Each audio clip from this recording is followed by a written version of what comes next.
here. There we go. Okay. Live on YouTube. Good evening, YouTube. There we go. Okay. We're live on Twitch, live on YouTube. Oh, boy. Just going to give me a hard time. This. Oh. Yeah? No. Copy. Okay. Edit. Output. Okay. Let's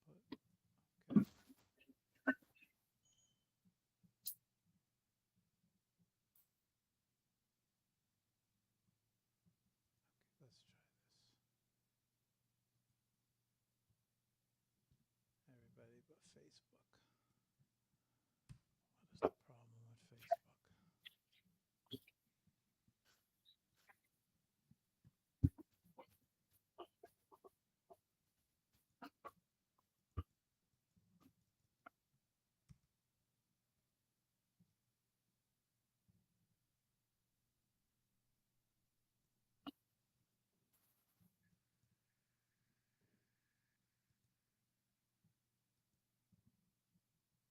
Ah, come on.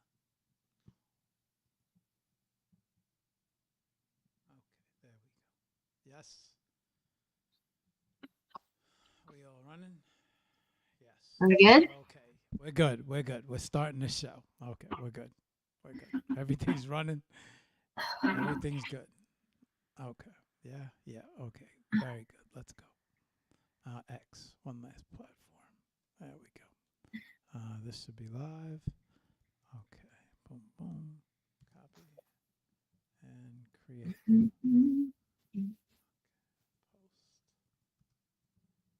Post. Okay, top post on X. Let's bring this over here and let's start the show. Okay, here we go. There we go. This is not the way the hair is supposed to go. Pin to the profile. Let's go. Okay.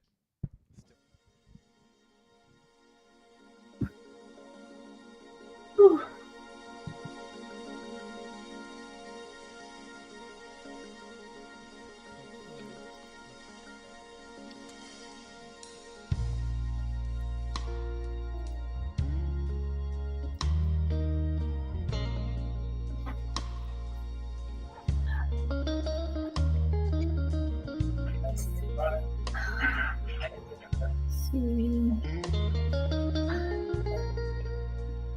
You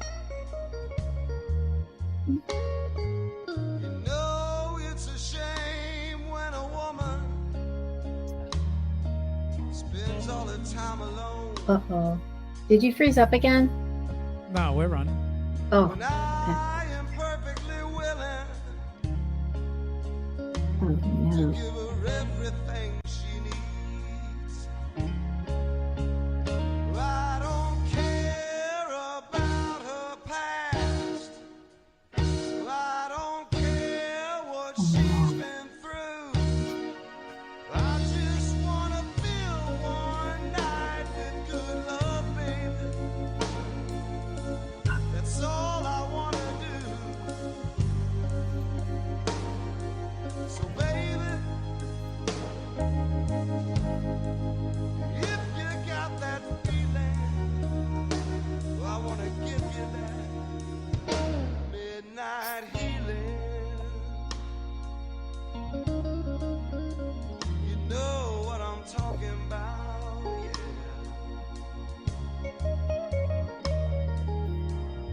Just turn the lights down low. You know what I'm talking. Come right on over here to me.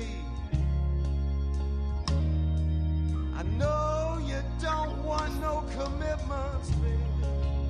Come right on. I just wanna set your body free. And I don't care what's going on in the night outside my door. I just wanna get you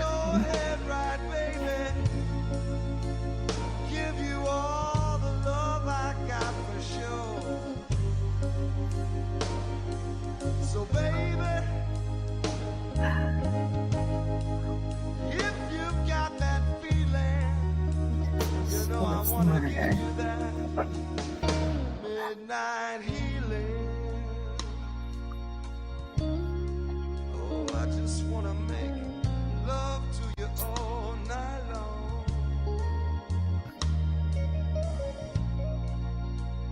Midnight healing, baby. Yeah, you know what I'm talking about.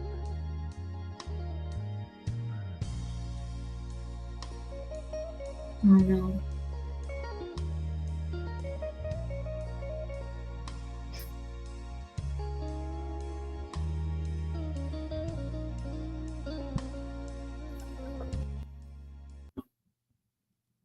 Okay. All right, we are up and running. Hang on, everybody. We are, Hassan. Let me get myself situated. Let me do a quick audio check. Let me make sure everything's good, and then we will get started.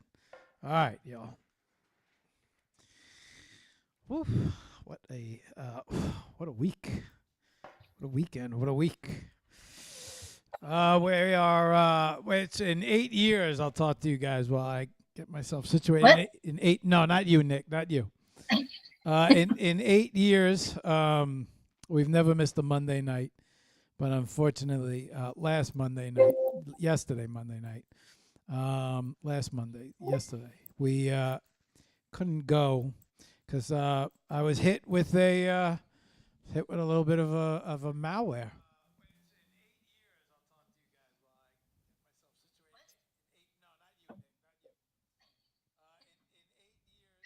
Okay. Audio sounds good. Everything sounds good. Okay. Let's get started. Welcome to Hour of Power. I know it's Tuesday night. We're usually on Monday night. Unfortunately, yesterday, my mainframe was taken down by malware. A virus had to reload everything. So we're running on fresh software. Everything's updated. So everything's a little shaky until we make it through a show, and then I will trust everything. But our guest tonight. Special show tonight. First time ever on HOP, we're going to premiere a new track. She was with us. NIK 11 was here back on 11/11, if I remember correctly. Was it really? Yeah, it was 11/11 in November. And she's already in the show, and I didn't even introduce her yet. She was here on 11/11, and so November. January, February, March, April, May. Okay. Almost 6 months. Yeah.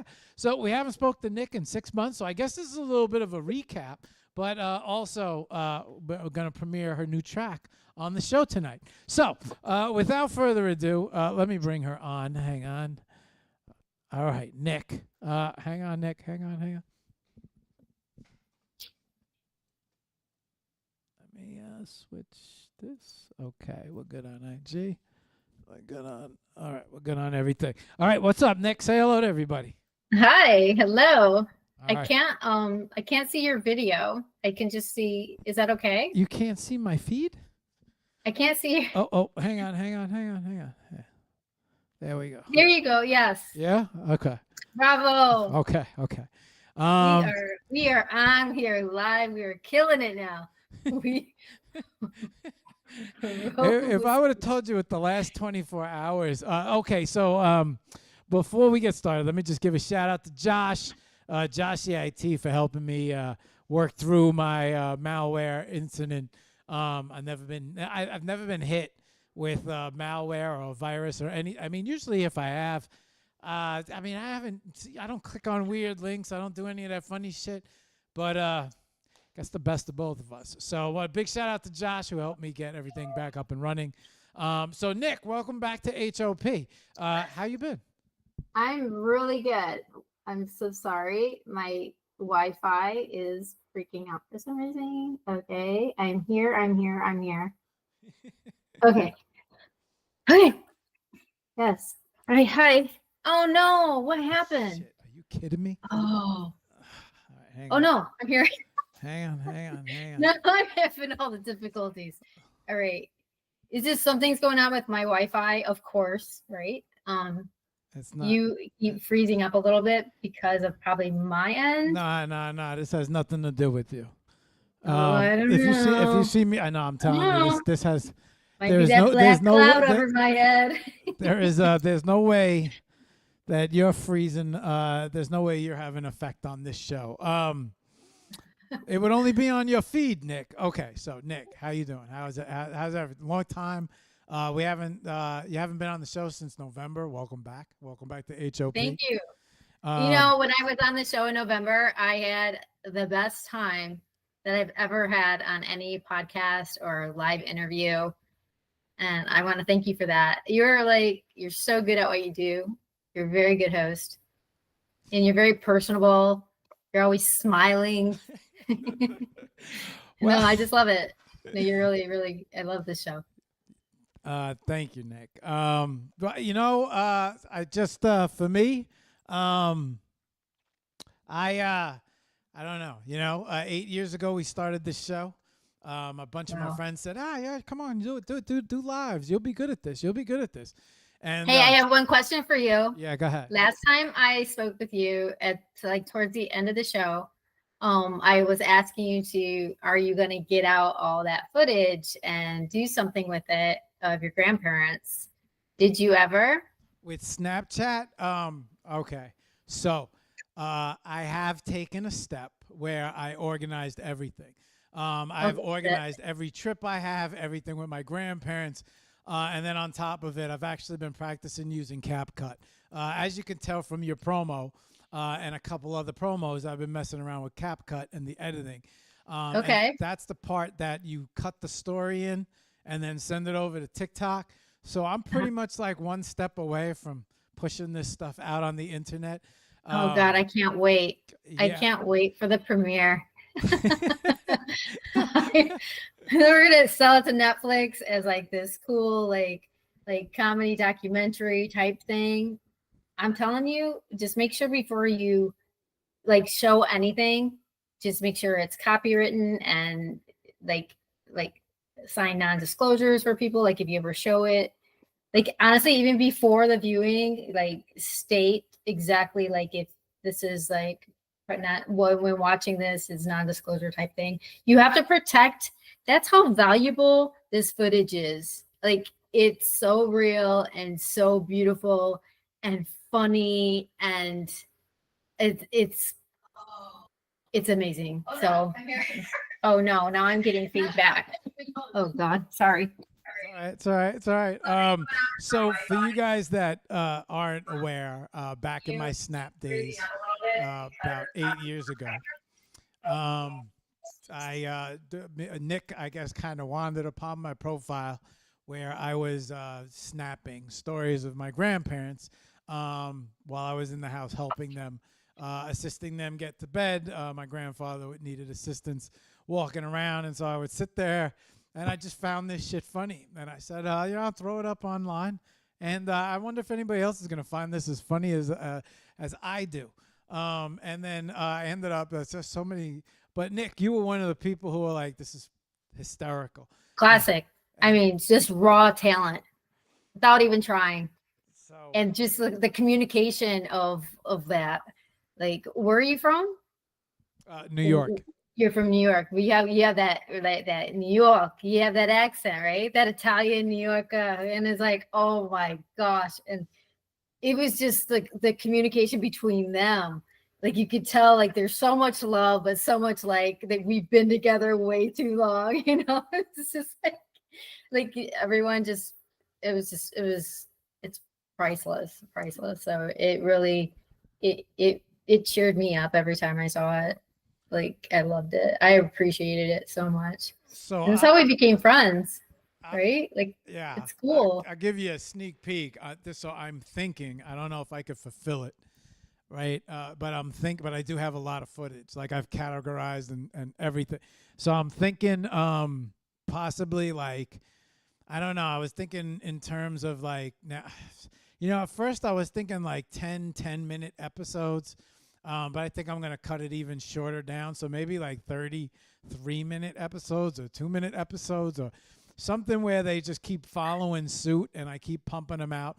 Or maybe 1 minute, maybe I'll do that 1 minute, those 1 minute TikToks where it's like went over to my grandparents' house today. Yeah, I would edit everything and do like the 20-minute episodes. And give it to a runner and shop it to Netflix. And for the I am not half an hour kidding. show.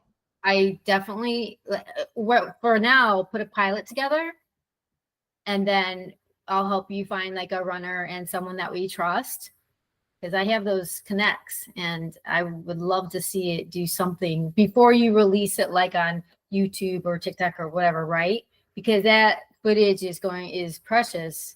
So let's try to go, to the high end first. Let's start high. Let's start the bar high and work our way. But I really think it's definitely good enough to get its own like limited series comedy, right?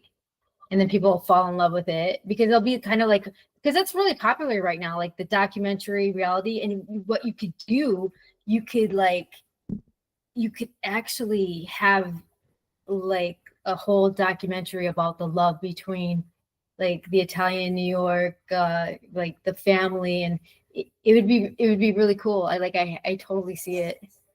So You know, right now they just ran.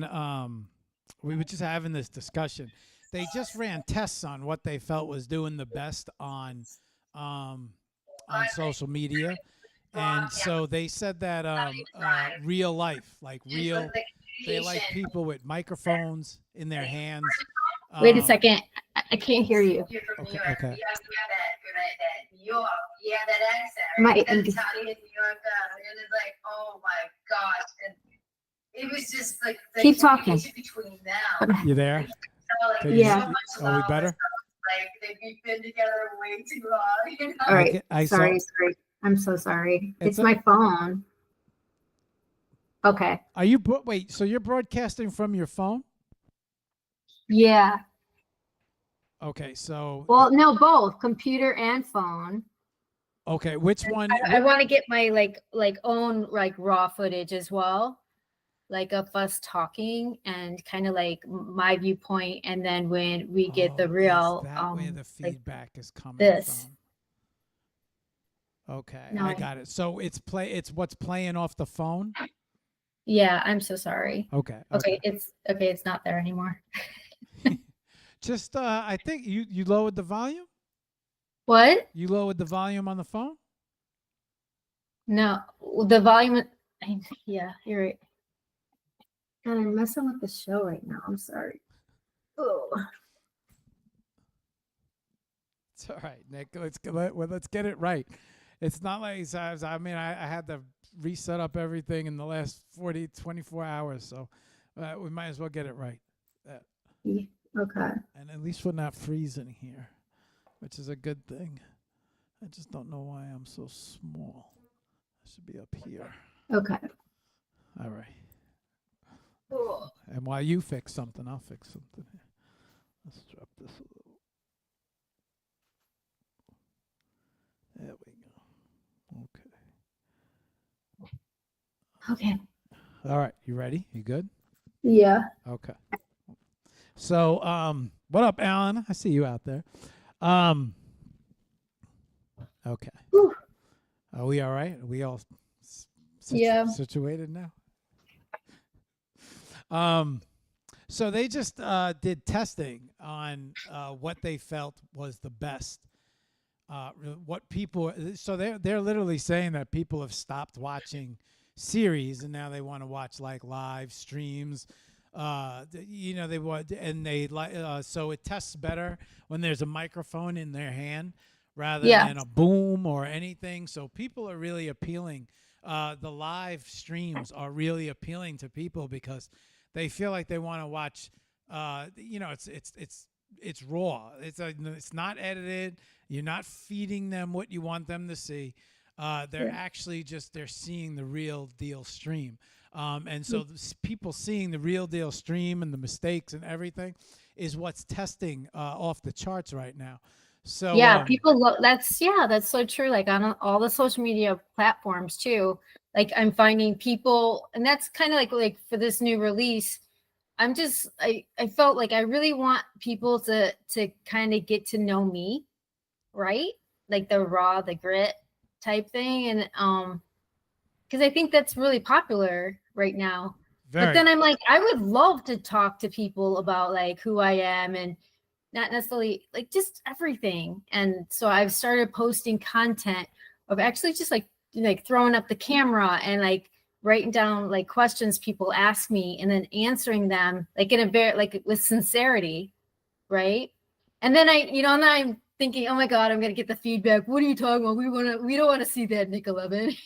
It's just like, I don't know. You can't always do what everybody wants you to do. But I'm just trusting my gut and saying, I would love for there to be a little bit more of reality of like just the depth of who I am and why I do it. Right? Like this, the whole unity thing is like, we talked about this in November. Like just that outreach of unity and embracing people through frequency is just extremely important, I think, to kind of take the edge off of what's really happening with our world. I mean, we're processing so much information right now.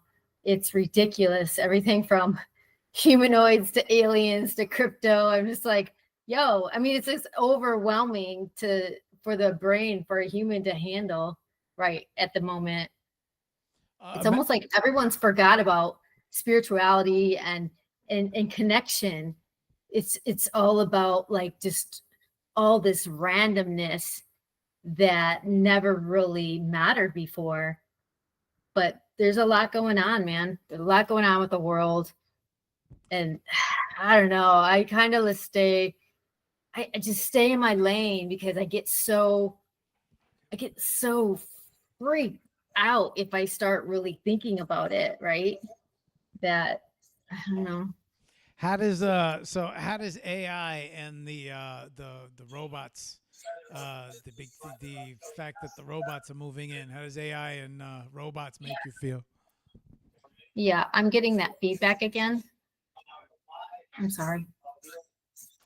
That was a good question too.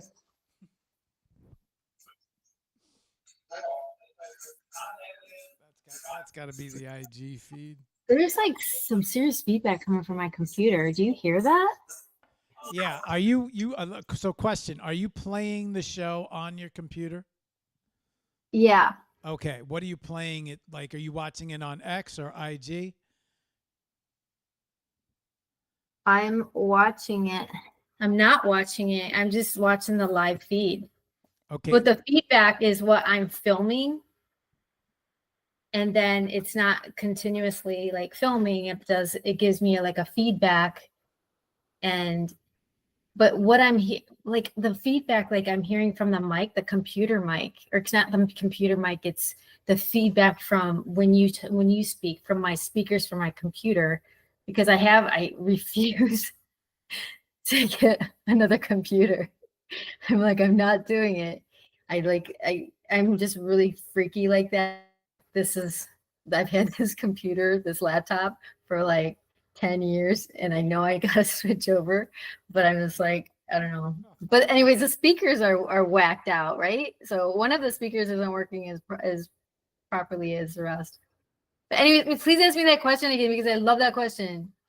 Oh my God. You have to get this on film. This is good. This is good stuff. So AI and robots, what are your thoughts? Oh, absolutely 100%. And I am ready. I am so ready. Like I've known about this forever. I mean, I've been so into the humanoids forever and the AI. And when I filmed Pillow Talk, the music video, I was just all about that, right? And I'm like, dude, no one was tapping into this. And it did really well. Like it was actually eligible for MTV Award or VMA, they call it, whatever. It got like 117 million outreach. Like it was ridiculous.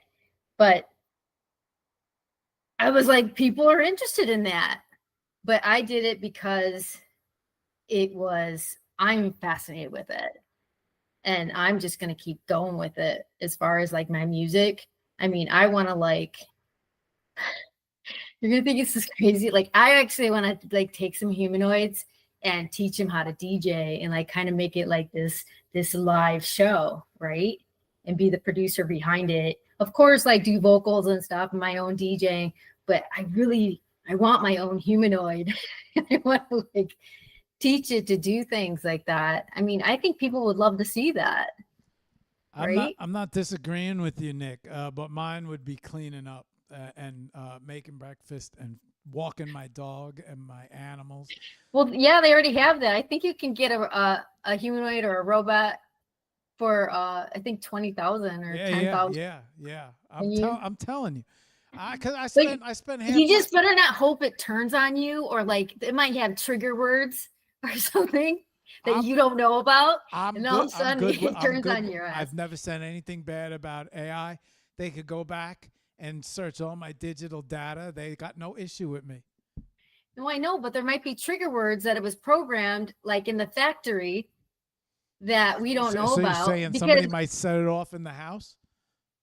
Yeah, I mean, think about it. I mean, they're all like, they're all trying to kill us anyways, not the humanoids, but just like in general. How do we know that they don't tell us about certain things like these trigger words? So next thing you know, it's beating the shit out of you with a broom or something. I don't know.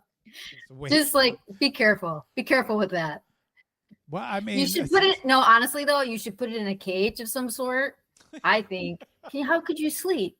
It could turn on you, dude. Don't I don't know. I send it on a night. I send it on a night mission. Oh, what? You just unplug it? I'll send it on a night mission. Like, listen, I want you to go out in front of the house.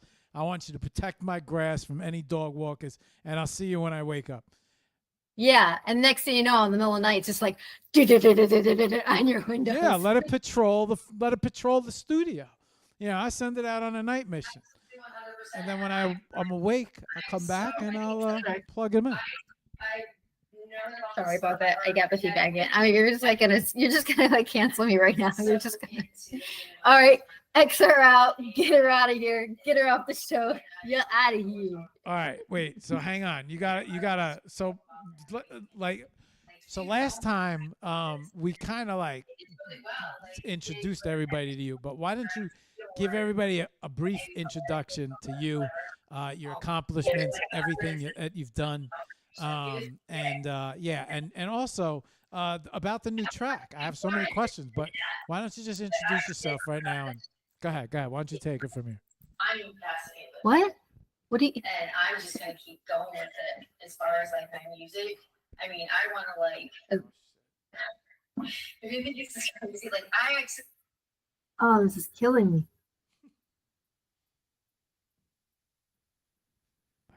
You good? Yep, I'm here. I'm so sorry again. It's all right. Right, I'm done with that. Okay, all right. Why don't you give everybody a brief introduction to you, everything that you've accomplished. Remind everybody, give them an update too. And then we also have a special new track, from what I hear. I do have a special new track that I'm really excited about. But you got to fill them in. You got to tell them about you. So about me? Yes. Oh, come on. Like, do what do you want to know? You got to do an introduction, bro. They're it's such a broad question about me. Yeah, I've accomplished a lot, but my mission has always been to help others get into the business and do it through music. I really have this need to touch the lives of others, and my experience with the music business and the entertainment business, I've been in it since I was like a little girl, and so it hasn't been the best of times. It was really hard, and I just made it my mission to, if I can give any kind of feedback or advice or just help in general, support other people that are trying to get in this business. Like I want to be there, because I don't want anyone to go through what I went through. And so ultimately my mission, like at least for the last 5 years, have been to express that support and know that I'm here and I'm on your side. And yeah, I had to go through all the bad to get to this point, but I know it's for a reason. So I do have that knowledge, that education to guide people to the right people, like for promotions or marketing or just people in general, or the right platforms to use. And I feel like I've lost enough money and and ran into all the bad, that all that is for a reason. And I know it's to educate others and to help others. And yeah, that's ultimately what's happening now. And it's gonna be bigger and better, of course, every year, right? The more knowledge that I get. Yeah. So yeah, I've accomplished a lot. Yeah, I've been on every major chart. But again, people have to realize that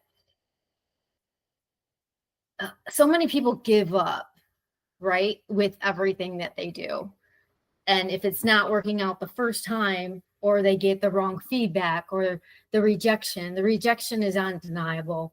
And so that's the hard part, especially if you're an insecure person.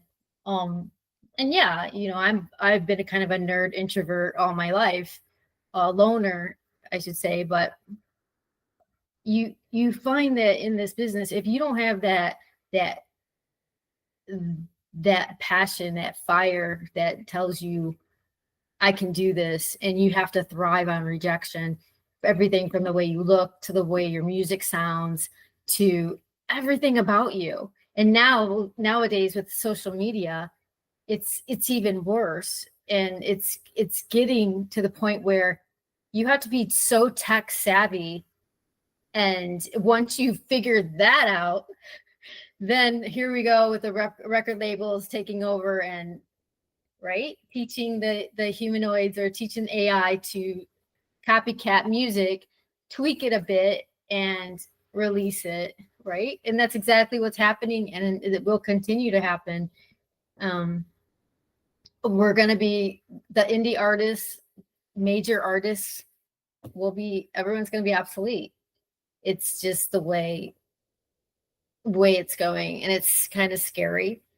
But I don't know. I think if we have enough passion, we have enough followers and fans that really like believe in what someone's doing, you'll continue to have those people, and you'll still be able to do shows. It'll just be on a totally different level. You won't have that support or sponsorship from a label, or like whatever. It's just scary. So I personally learn everything you can learn about AI, from software to just what's happening in the world. Just always keep up to date, because you are, regardless if you're in your own little genre, in your own little indie world, you've got to play with the big boys in some way, and just keep educating yourself. And I don't know, I didn't really explain like myself, like my accomplishments, but yeah, that I don't know, I feel like I have a lot to say. And yeah, I always go left field with it. Left field. Okay, so question. With everything that's taking place, you don't think that the real artist, as in the real original artist, not that AI is tremendous in its own right, Yes. and it's moving at light speed, and now you can make tracks.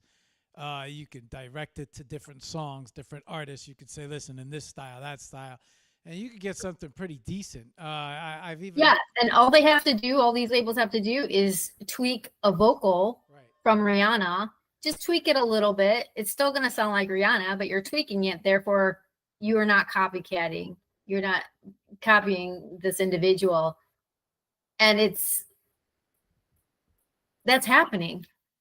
I mean, look what you see just in social media, like the AI of the characters, and you have all of a sudden you have like Harrison Ford's voice coming out of some random kid, right? It's really interesting how they're doing it, and It's happening. And you think about it, the music business or the entertainment business is a business. And I mean, why would they pay all that money to an getting rid of the artist? artist is the quickest way to make the most money. Say what? Removing the artists and their payments is the quickest way to make the most money. Exactly. And they never gave a shit about them in the first place, right? You've seen those contracts. So it's like, why not?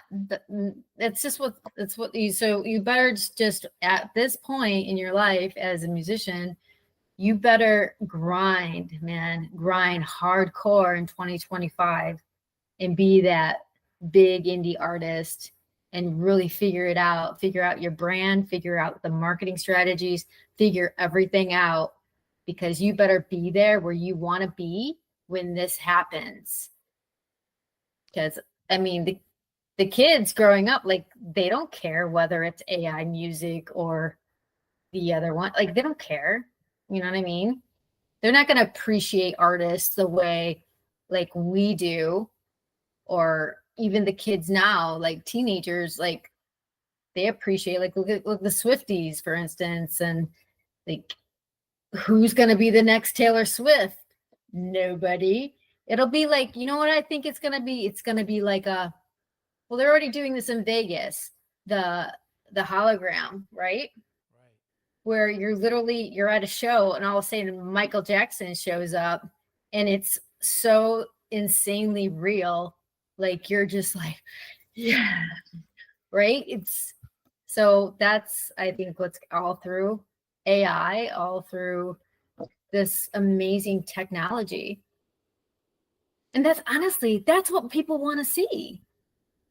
Because if you like, unless you have this amazing production like a Swiftie, like a Taylor Swift, it's boring. Most live shows are pretty boring. I know when I see DJs, I'm just like, what? Like, what's really happening? Like, what you really want to see or what you really like is the graphics behind you, like the smoke and the lights and the lasers. Like, that's the show tech, right? It's not the artist. So it's not going to, it as far as like big artist, everyone's gonna get replaced. Sorry. So get your degree. Hey, so Get your degree in AI. So here's my question. So this is interesting. Because I never heard anyone. I'm learning right now, so I'm just gonna shut up and listen. But what makes a good show? Like, I mean, you just kind of described what makes a good show. I want to ask the same exact question over, but I think that's an important thing to talk about because I never heard anyone speak like that before. I never, I a lot of times you go to a show and I just saw I saw some footage from the Shakira concert, and she's got these 3 large screens behind her. And she's got graphics, and you could tell it's like custom built to match the show. But you're sitting there, and there's a lot to look at. There's a lot going on. There's a lot of lighting, smoke, blaze, like you said. But I never thought about that before. And how much of that isn't that part of technically the performance? So in your absolutely opinion, it's stimulating, right? You look at all the social media things, like look at the scrollers, right? Scroll, stop, scroll, stop. Why is that? Because people have the attention span of like a gnat. Are you there? Yeah, did I freeze? Oh shit, I froze. Okay, hang on. What happened? No. That's I'm here. You're literally like in the same, like you're frozen. I know. Is that your Wi-Fi? My Wi-Fi? No, What's that's up? That's me. This is something new. I have not figured out what Is my feed still alive? You're good. Yeah, keep talking. Okay. Don't worry about me. Thank you for pointing this out though. So the attention span, it's not there. So that's why you're seeing what you're seeing at the like typical Shakira show. Like they're trying to stimulate the younger people, right? The Shakira fans that grew up with Shakira, it's one thing, but the new fans, right? Through social media, like these Right. teenagers are like, oh, look at the new artist. Her name's Shakira. Look at the way she moves. She's so sexy. Yeah. They don't know she's been around forever, right? So, but they have to add to, right, Shakira, but what they're used to, like on their phones and what they're seeing, like in their videos and stuff. You have to. It's 100%. It's like a total requirement if you want to be relevant in this business, especially if like you are like a has-been artist that hasn't had a release or a track in 20 years. You know what I'm saying? So like look at all the like people coming back. Like you can have like those. I don't know. I think anyone can do it. Even those old. Yeah. No, you're right. You're right. You're right. I say Yeah. with the addition of social media, social media has really provided an opportunity for anyone who has ever had any type of Right. attention in the past. It's opened the door for anybody to come out of the past. And you the weirdest characters, 90s, 80s, 70s, 60s sitcoms, any type of song, music track, because the spectrum has become so broad, meaning that, in a pool of social media now, where you create a 15-second, 30-second, 1-minute TikTok, Right. and you launch it into the world, into the universe, and catches fire, it could easily ignite something like, what's that song? Holy shit, I haven't heard that song. And then all of a sudden, next thing you know, the band itself is touring because of, Yeah. right? Because this short got over 31 million views on it, and it made the song popular again, or it made the old candy or the old toy. So yeah, there's so much opportunity. I mean, you saw it in small spurts with the film industry, right? An actor's career starts to, bore out, or maybe they start to evolve. You saw it with, oh shit, what was his name? The Pulp Fiction, John Travolta. You saw it with John Travolta. His entire career stalled. I know, and, right? and went That was quiet. crazy And when then that happened. he did that It was one. like, who the hell wants to see this person? Like, that's what's going through my mind, right? When I like saw that. But then I'm like, everyone fell madly in love with them again. The Pulp Right? Fiction role. Yeah. Yeah, he did it. All it took was one director, a new director, come out of nowhere. It was like crazy about him. Like he was so passionate about him.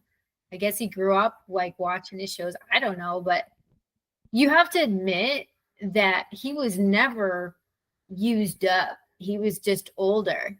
Right. And Hollywood is very, very critical of and judgmental regarding age or whatever race. And the fact that he did that, and it, like, I really like to find out how that movie was like promoted.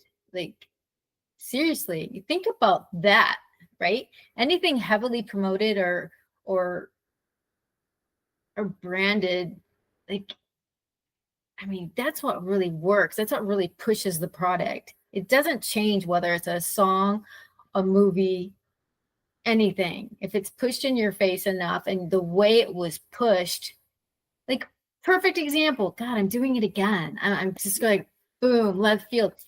That, like, remember that movie where the God, it was the stupidest movie in the world, but it was all done through social media.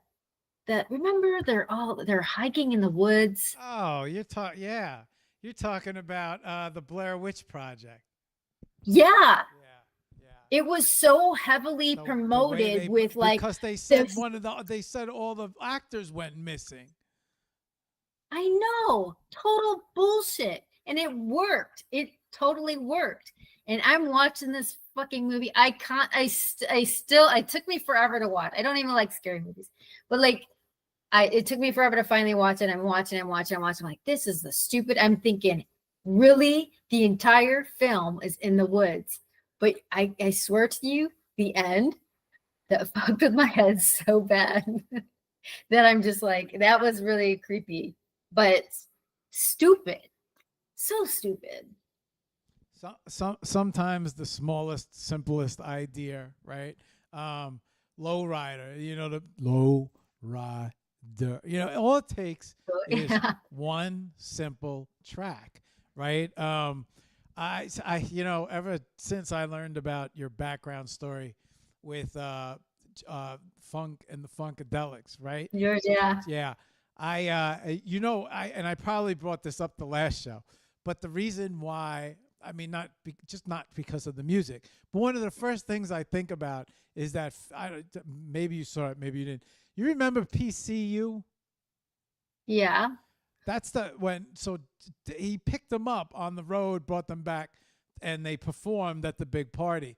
And Yeah. I never like, I always think about that when I think of you now.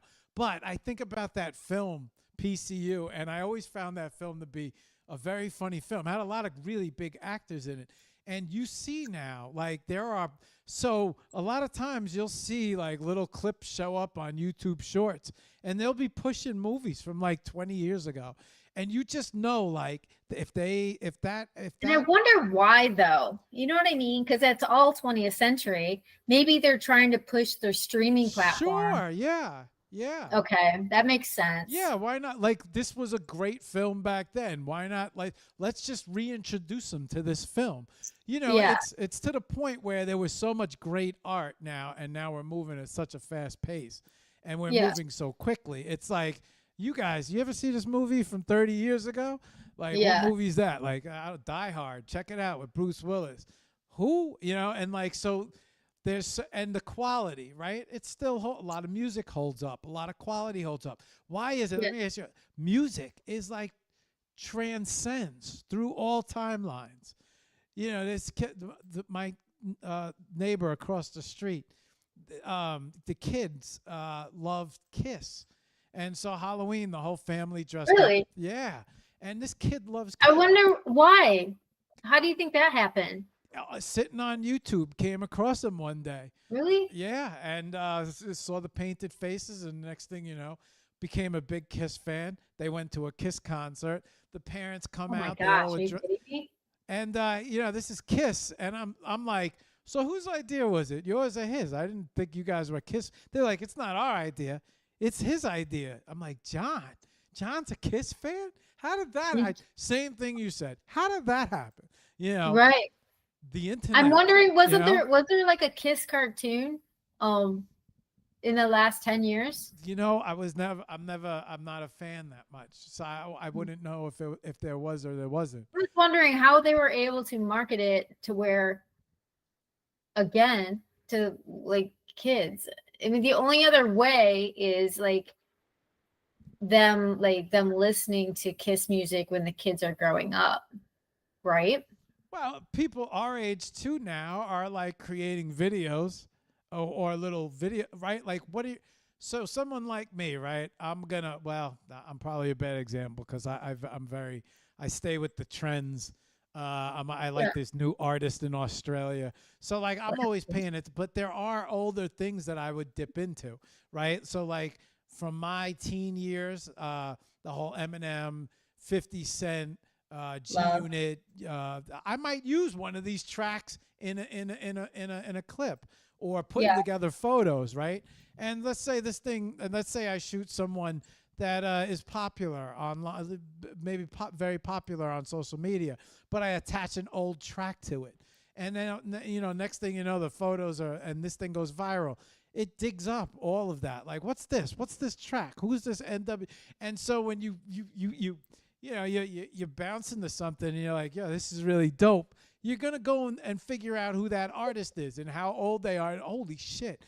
And this guy is, well, what's he doing now? I don't think you couldn't, when you were a little younger, you couldn't follow Madonna, or you couldn't follow their social medias. You just got whatever they force fed you.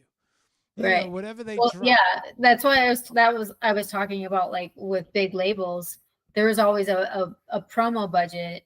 And you always say, I always like educate people and say, if you are signing with a label, just make sure those promo dollars are there, right? You don't need an advance. You probably at this point, you don't need any production dollars. Everyone's doing their own productions themselves in their own like home studios.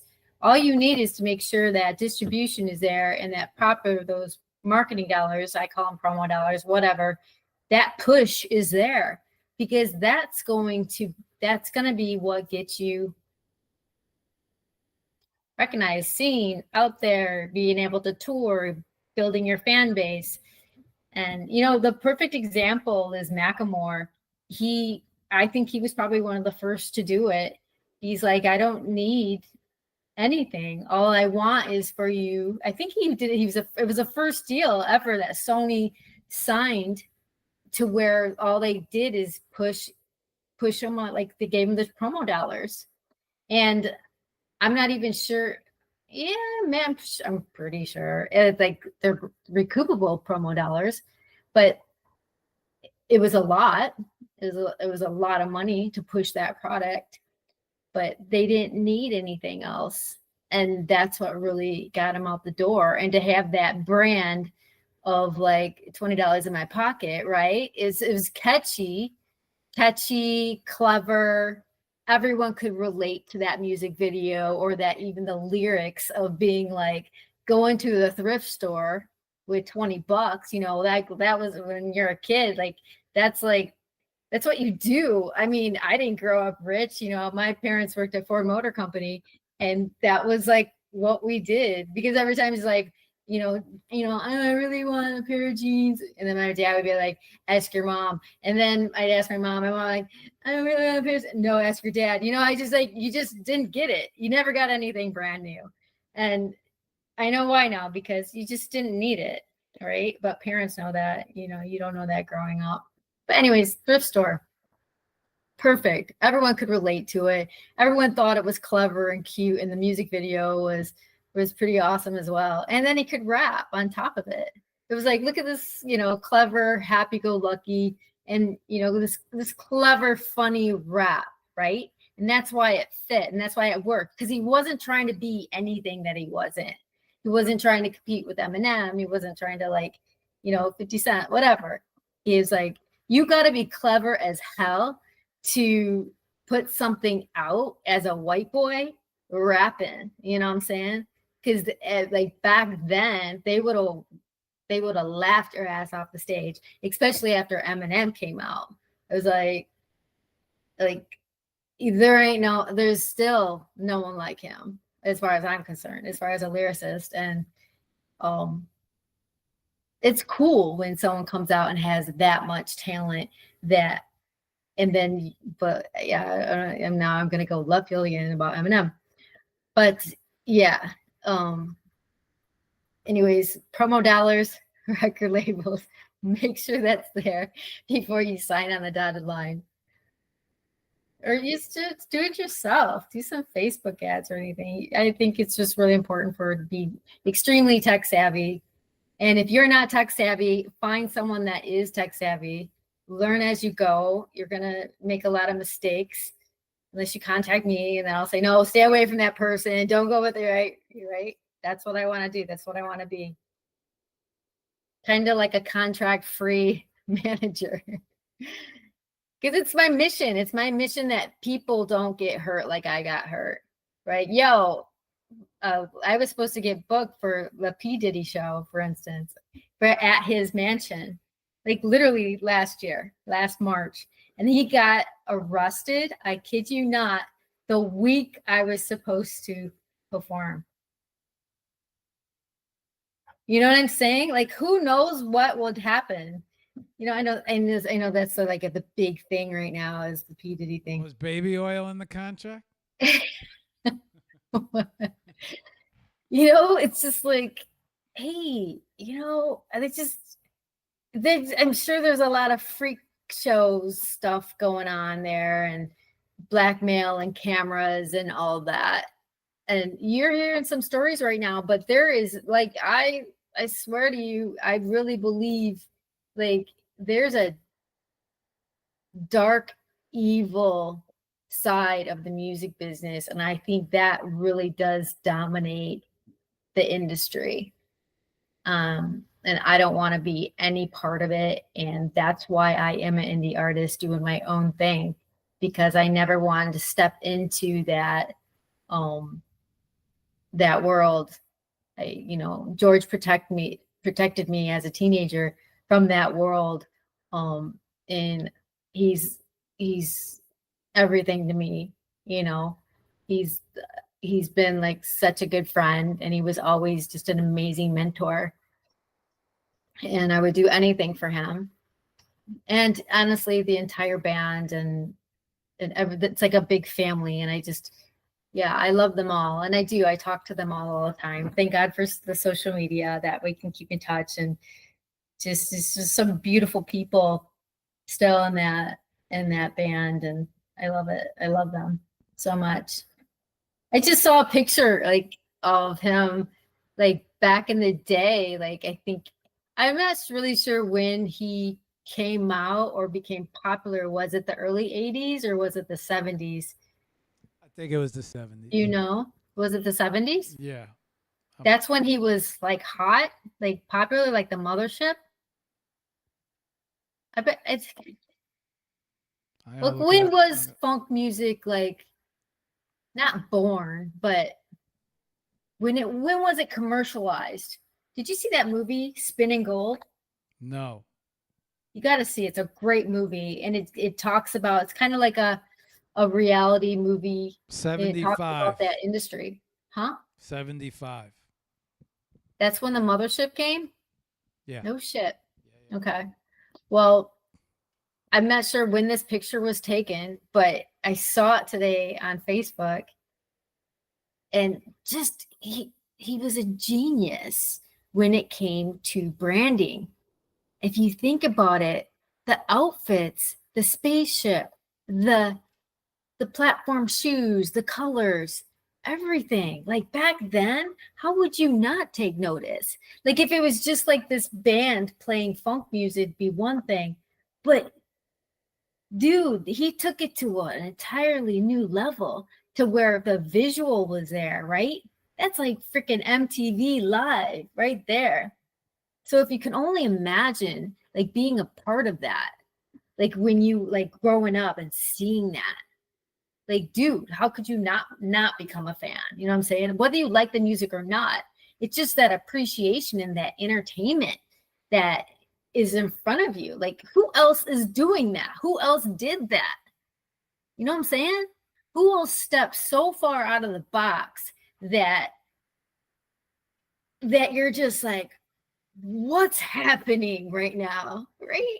And then the band, they're so good and so tight, and it's, I don't know, Prince is a good entertainer, was a good entertainer. Like there's a very limited amount of artists that just really had that it factor. And I'm not even talking about like the way they look. I'm talking about like you're just in awe of like, this is why you were born, right?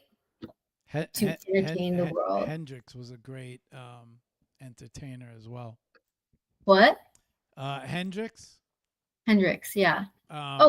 For sure. There was also the white dude. Come on, his name always.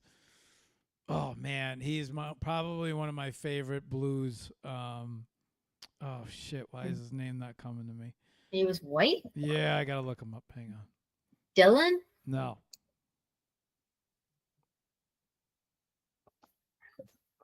Um, 70s. I'll find him in a second. So this guy, oh shit, why is his name not? You're getting old when you can't remember everything. I kind of feel like my brain is like a hard drive that is, it kind of is. It downloads everything when you fall asleep at night. You're right. It gets to the point where like, I feel like it's full, and then I start deleting things that I don't need. Cause here he is. This is it. Okay, so he was white. He did what type of music? Hang on. This is him. Stevie Ray Vaughan. Stevie Ray, I can't even remember his name. Yeah, I know the name. I just don't know the music. So Stevie Ray Vaughan, during that time, he was very young. He passed away. It seems like all these serious talents during that time period passed away.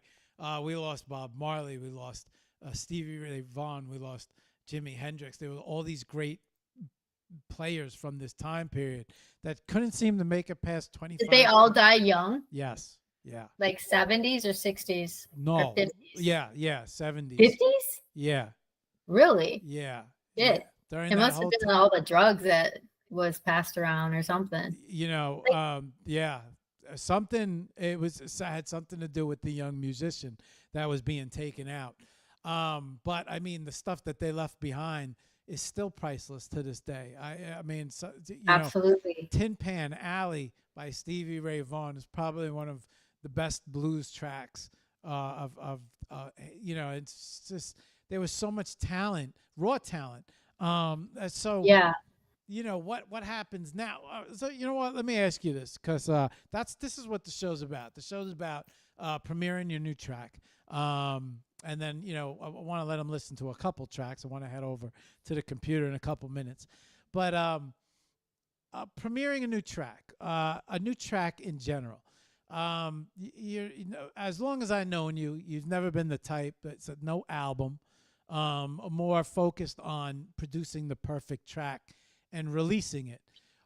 It's kind of like this track that you create is this masterpiece that you sit down and put together. Comes out every so often. You don't rush it, and each one is well thought out, very in tune with the times. The way Pillow Talk took advantage of the whole AI time period and everything that was going on with that video. What is involved for you when it comes to the creation of a track, right? Like what? That's like that is. What's the process? Do you have to go through like new experiences? You just said you said something that triggered with the times, and that triggered me because I am not that person. I've always done just what I feel like doing, and I didn't care about the rules or what was trending or how it had to be.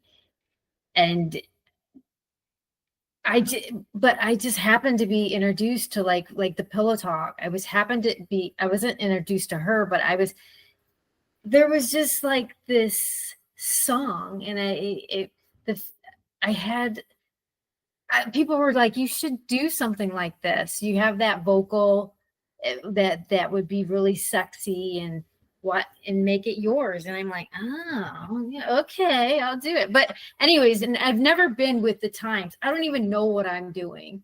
Seriously, I just know what sounds good or sounds right to me.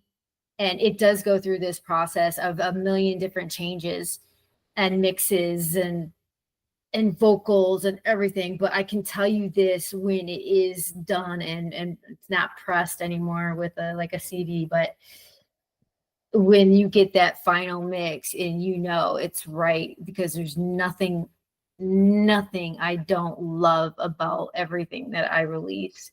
And I just keep getting better and better and better.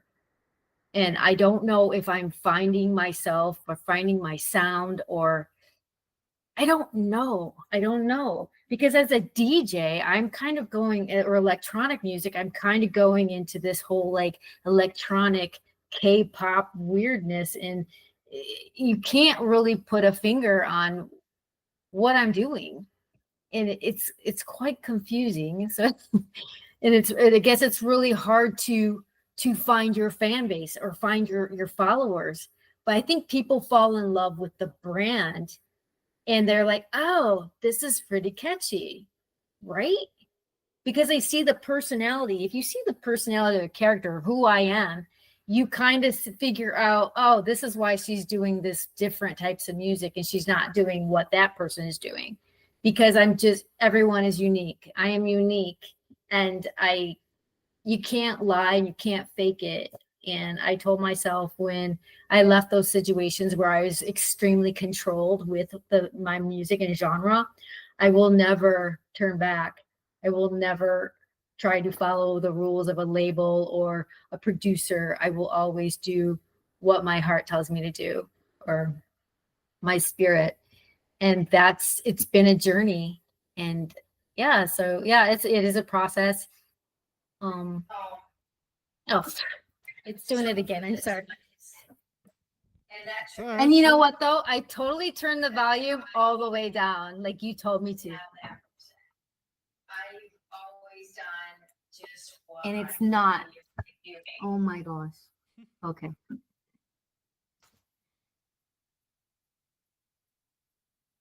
I'm here. That's a good question though. Like that's fun. That's a fun question because you hit a trigger point, and that's what I love. That's what I love when I get thrown off guard, because that's when I dig deep of like who I am. And that's why I really want people to get to know me, right? I think so. You said something really interesting, right? I think a lot of times when they see your personality, right, and that is the window of social media when you really allow them to see who you are, and they they like what you got going on, but I think when they like you, that's when they really got your back. I think genuineness is a big seller right now. I think no bullshit, right? A lot of people, a lot of people, you hear a lot of people say, fake it till you make it, right? Like, fake it till you make it. But, like, I don't know if that's such good, I don't know if that's the greatest advice. Well, you're finding it with social media too. Everyone's feeling like they have to look a certain way still, which is exhausting. Right. And I don't know, it's like, what message are you sending to the younger generations? Like, I seriously, like, I think like I saw people are doing facelifts and shit like at the age of like 22.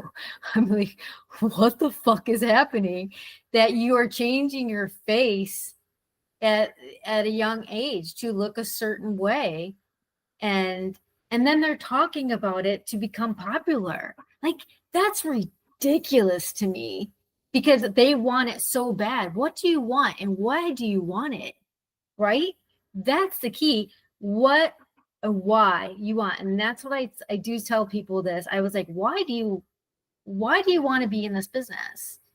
And you can kind of feel the energy of people. The majority of the time, yeah, it's money. They think it's like so much money or whatever, but it's the fame, it's the recognition, it's being noticed and being just being like maybe appreciated, but just the attention. And that's all stems from maybe like when you were a kid or like didn't get enough attention or whatever. Everyone wants to be famous or try to be something that they're really not. And that trips me out, because I'm seeing that now more than ever. And that's how they're trying or thinking that's how they stand out, is being seen in a private jet, getting that kind of plastic surgery, just doing like this. The more you find, the more outrageous you are, the more like, okay, I gotta watch this person, I gotta follow this person, So I don't know. I don't like the direction now that the way social media is going. Especially because like everyone's selling something, and I don't want to be that person. And I'm looking at this and I'm just kind of disgusted with it, because at first it was raw, it was authentic, and the social media, and there was this connection. You felt like if you are alone, or you live alone, or you're by yourself, or you just felt like you could communicate with others all over the world and feel like you had a friend. You know what I'm saying? When it first got started. And now we're at the point where everyone's just trying to make a buck, and everyone's just selling shit, and it's exhausting. I'm like, what's next? It's like even the models are AI, you know, it's just, I just like enough is enough. I don't know where it can go from here. If because it's all so fake already. I would say 80% of what you're seeing on every single platform is fake and exhausting. And just like watch what your kids are viewing, because this is not the way you would want them to grow up, is watching something that is so unrealistic. But like the whole AI, like I said, where do we go from here, especially with social media? Of course, AI is going to take over. Of course, humanoids are going to take over. And then what are we as humans, right? Where's the interaction? What's going to happen? Everyone's going to be like alone again, like during COVID, and just working with their robot or humanoid, and there's going to be like no communication, because because there won't be any social media platforms that are real. It'll just all be like AI. And I don't know, it's making me depressed. I gotta stop talking. And of course I don't know the truth, but So I just think that's the way they're going. They're stealing music, they're making fake models, it's just taking over. And I don't know why. I don't know why nothing can be genuine anymore. okay, so let me ask you. AI kicks in, the robots take over now. There's not, I mean, if you think about it, right? If you're a company or a business, where's all the error? The error is generally in the human. So if you remove the human, you remove the error. Most businesses, sexual harassment lawsuits cost money. Lawyers cost money. Yeah. To have to defend the company costs money. Theft, a lot of theft comes from employees. They often say 10% of whatever's missing is part of employee theft. Now you just completely remove the employees, and you replace them with you walk into a Home Depot, and it's all robot operated, and a robot could lead you to whatever aisle. That's already happening. That's already. I was just in Korea. It's already there. Right. It's everywhere. Right. Like literally a Starbucks. They're not real. They're gonna remove the human, to bring down costs, because it's the human that is what generally costs all these one of the and they're not going to have to you pay health care. I was just going to say one of the biggest ones, right? Where you get hurt on the job, work compensation. There's never going to be any work compensation ever again if they have AI operated robotic forklifts. Robots moving. There's not going to be any. You're not going to be able to get hurt because you're not going to have a job. So now these things take over. You have AI calculating the numbers, so you remove human error. You have robots moving in, so now a lot of people do not have anything to do, or how are they going to work, right? How are they going to generate money? That's why you really have to like figure that out, and you know what? Your time to figure that out is now. You can't wait. So there's going to be extremely rich left? And extremely poor. There's not going to be a middle ground, and that's all going to happen within the next 5 years. So all I can say is do your research. And the only thing left in my mind is content creation. Original content creation. What else is going to be left that AI won't be able to replace? What maybe carpentry, but somebody's going to train a robot. You're going to probably have to I want the carpentry programming. So I'm going to subscribe to the carpet, and then it downloads into the robot. Next thing you know, do me a favor, give me a crown molding around the room. Yes, Mark. Right. And then it's like sets up the ladder, starts going to work. And now you're on that your robot is the carpenter subscription, right? Or the cleaning subscription where, do my laundry, walk the dog. Like, so one of the biggest, I'd have these things out walking my animals.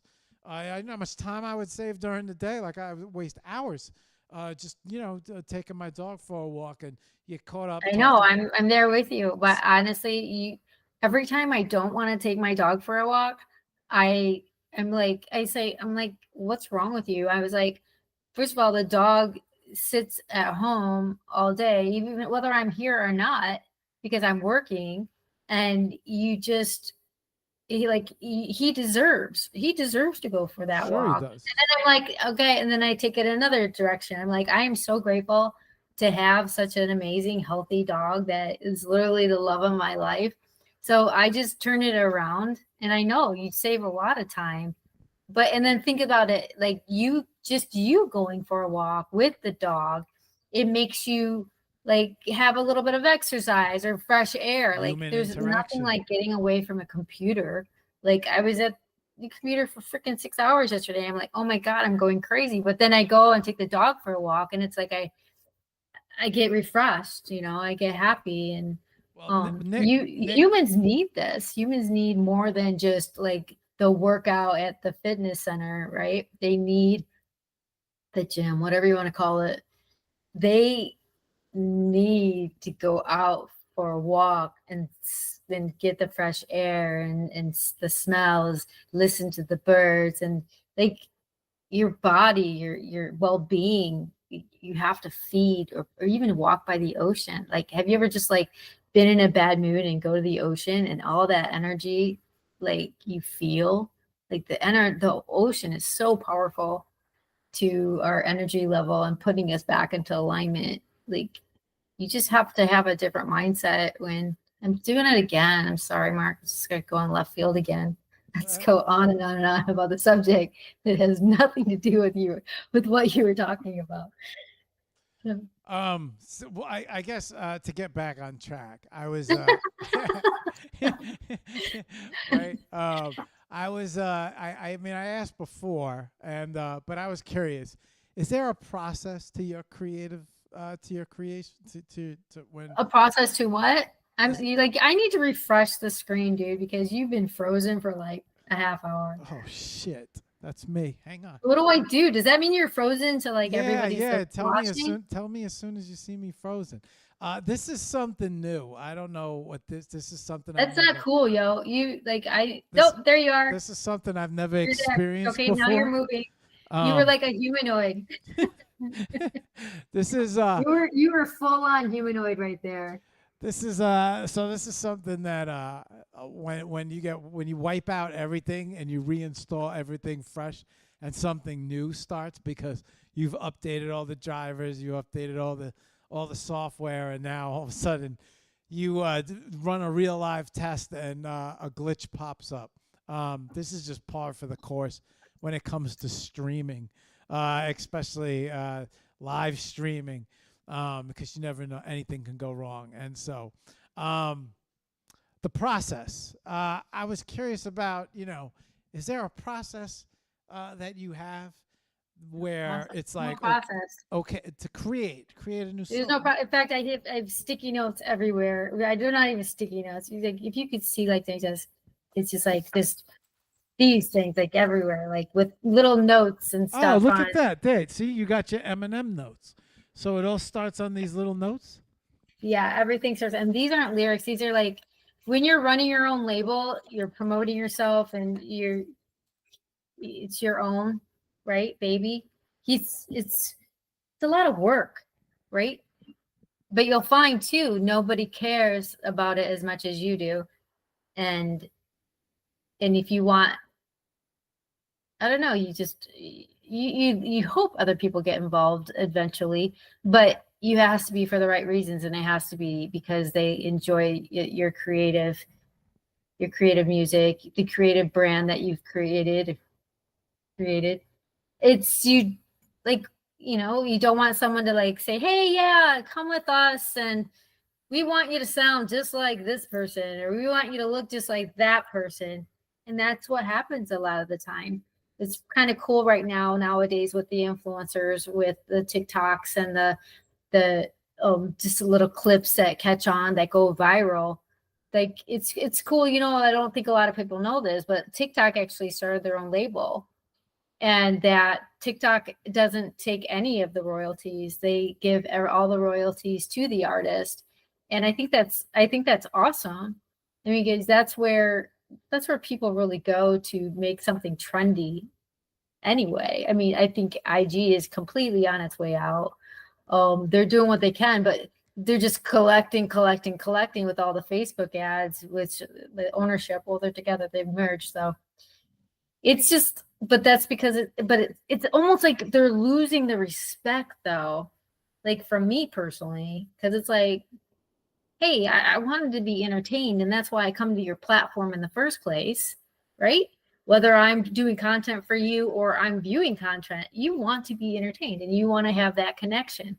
But now, like I said, just all nothing but sales calls constantly, that I'm like, I'm not even impressed anymore. I'm like, I'm going to another platform. Like, I want to spend all my time on TikTok because and if that's getting flooded with the TikTok shops. And I'm like, it's not even fun anymore. You're in the right place, though. I think that's the right place to be right now. Wait, I didn't hear you. What did you say? I think you're in the right place now. Like, TikTok is the right place because all the money. Yeah. So I mean, it's better than like IG. Yeah. I think. Are you seeing the same shit, or is it just me? Like, I'm getting constant, like. What are you seeing? You should be seeing me. About, like, I'm waving. I'm talking about on the platforms. Like, just all these people selling their master wait, classes. hang on. I only hang out on X. That's on X. Yeah, you know what? You're right. I need to go back to X. Seriously. I've been on every platform, and I will. The future for me. It's just I thought it was just more of a newsy political thing. No. See, you're not in X Spaces. And I told you this shit last time. X Spaces is where I've met some of the smartest, best people I've ever met in life. I mean, there are so many really smart artists hanging out in X Spaces. And wait, X Spaces, is that Twitter? That X is Twitter. Yes. But now it's called X Spaces. Yeah. Well, there were Twitter. Okay, so you iPhone. Yeah. Okay, so you remember Clubhouse? Clubhouse? Yeah. Do you remember the app Clubhouse? No. Okay. So Clubhouse. Okay. So Clubhouse. I guess it's the same way. Let me forget Clubhouse. So Spaces is a big auditorium where hundreds of thousands of people could file in. What? You have a stage with 16 people. Okay. You have 3 hosts. So you have a main host and then 2 guest hosts. And then it's a stage where guests can revolve and come up like a revolving door. And so you bring up guests. The stage could have 16 people. Everybody could be talking at the same time. It normally doesn't work like that, but your hosts usually guide the conversation, and then they bring up the guests. They ask the guest questions. The guests get into the conversation, and then the rest of the room listens. You could raise your hand. You could go up to the stage. What do they talk about? Everything, bro. Everything. Really? Yeah, everything. You could find spaces on health, music, NFTs, art. So within this platform, there's all these different stages of classes, or whatever you want to call it, stages. Let's call it stages, that you can actually enter that stage or that venue, right? Yes. And listen to what people have to say and really literally interact with them. That's badass, dude. Yeah. Not only that, but I have something that I learned later on in life is I tend to shut my ears and I just listen, right? I just listen to people speak. I shut my eyes, shut my ears, shut my eyes, and I just listen. If you just listen to the way people interact and speak within these spaces, somebody will resonate with you. You'll be like, yo, you know what? And then you'll raise your hand. You'll go up to the stage. You'll be like, yo, X, Y, and Z. I loved what you said. I loved everything. Oh yeah, what do you do? I'm in the music industry. I'm in the music. Oh, let's connect. Let's DM. And the next thing you know, wait a second. Are we avatars here? I'm gonna show you. Here, hang on. I'm gonna show you live time. So it's not like you and E. You can see who we are. No. You have your X page, and you go in to the conversation with your X page. What do you look like when you go into the room, though? Your little whatever your You're avatar. a dot. Yeah, your thumbnail, whatever on your thumbnail. And so you're basically looking at a bunch of dots talking. Right. Yes, best That's experience ever. Now, wouldn't it be cool if they were avatars? Or I'm telling you, this is happening somewhere. Maybe one day, and then okay, and so this will also this morning. Linked by Art, we had this. We had Ida, which was our sponsor. Ida is an AI agent where you can train your AI agent to do things for you. They sponsored our art. They sponsored Linked by Art's art contest, challenge, where they had over 250 entries.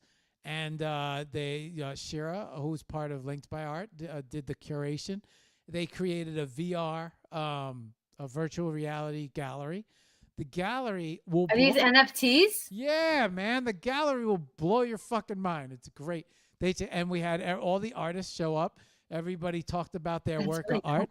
It was like, and now and here's the thing that's crazy.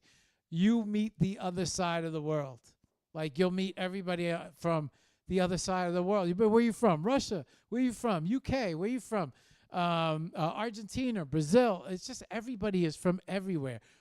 So I've met some of the best art. And now NFT NYC, which takes place in June, which they were nice enough to host me to speak at. I have, holy shit. This is at least 40 different artists that have been on the show. Everybody's going to be at NF, and I met all these people through Spaces. Where is that taking place? In New York, NFT NYC. That's cool. Midtown. So it's a 2-day, 3-day event. All the parties, all the satellite events. It's a big art thing going on. They got Super Chief is doing all the video screens, and so this NFT thing is really it's. Did you see that documentary on the NFTs? I know which documentary you're talking about. On Netflix? I haven't seen it. I'm living. It's really good. You have to watch it. I want you to watch it this week. A lot of people have told me I gotta check it out. So yeah, I just want you to watch it and just. Well, you probably already know all this, but it was just it was very informative of how these artists have been trying for years just to get any kind of recognition, whether you're a painter or a rapper or a producer, whatever. Yes. And all of a sudden they're selling their stuff. Yes, man, I'm telling you. This is a brand new world. I know. You can have your music in galleries. You could have your music in VR galleries. You can think about having your music or anything. It's even your artwork in the hottest. People are building games. They're building interactive virtual reality worlds. As that you imagine having your art in one of the hottest video games. Everybody's playing and they're sitting there listening to your music. No, I love it. I absolutely love it. That's how a lot of artists blew up from NBA. I forgot the name of the game. It was the #1 selling game, sports game on PlayStation. NBA, I don't know if it was NBA Live, but the opening as these, also Madden. These games are huge, and they find artists. They use their tracks in the song, and it opens up, and you're one of the main songs in the game, and a million people are sitting there, playing, learning your songs, sitting there singing. So how do you do this? You're really educated with the NFTs, and how would I go about it? Does everything have to be coded and I don't know how. Yeah, but it's getting very easy. So your first thing you got to do is you got to go in, you got to get into Spaces, and you got to see how everyone else is moving. because you have all types of different artists. You have musicians, you have DJs, you have painters, you have sculptures, you have digital artists, you have AI artists, you have airbrush artists, you have all these different types of artists, and they're all in one room shooting the shit together. And then that's where the magic happens, because everybody's up on stage and people are like, oh yeah, what if we collab? What if we create a piece? You put your piece out there. And so this digital work of art has the ability to go viral across the internet. It's how Pudgy Penguins. So there's these projects, 10,000 works of art, which let me keep it simple. So like the Bored Apes, the Pudgy Penguins, these projects, these NFTs themselves. Hang on, I'll do this. So, like the website, like you say, so it's like X and then spaces, or is it just spaces.com? No, it's X. So you got to go into X. Yes, go into X. And then spaces is the groups. No, yeah. So to the left. Okay, that people create. Are you on Can you X? create your own room? I'm gonna do it for you. I'm gonna show you. Hang on. Pudgy Penguins list price. Hang on. I'm gonna show you listing price. Pudgy Penguins current listing price is, what are these things worth at the moment? 7. So Pudgy Penguin. Shit. Oh, circulating. What's the floor price? What is the floor price? Pudgy Penguins USD. I want to know USD, not ETH. Market cap price, trading compare. No, that's not all right. What is the 700? 700. Come on. Oh, hang on. Pudgy Penguin. Oh, I wrote the wrong thing. Hang on. Floor price. Let's do floor price. Okay, so there is a collection right now.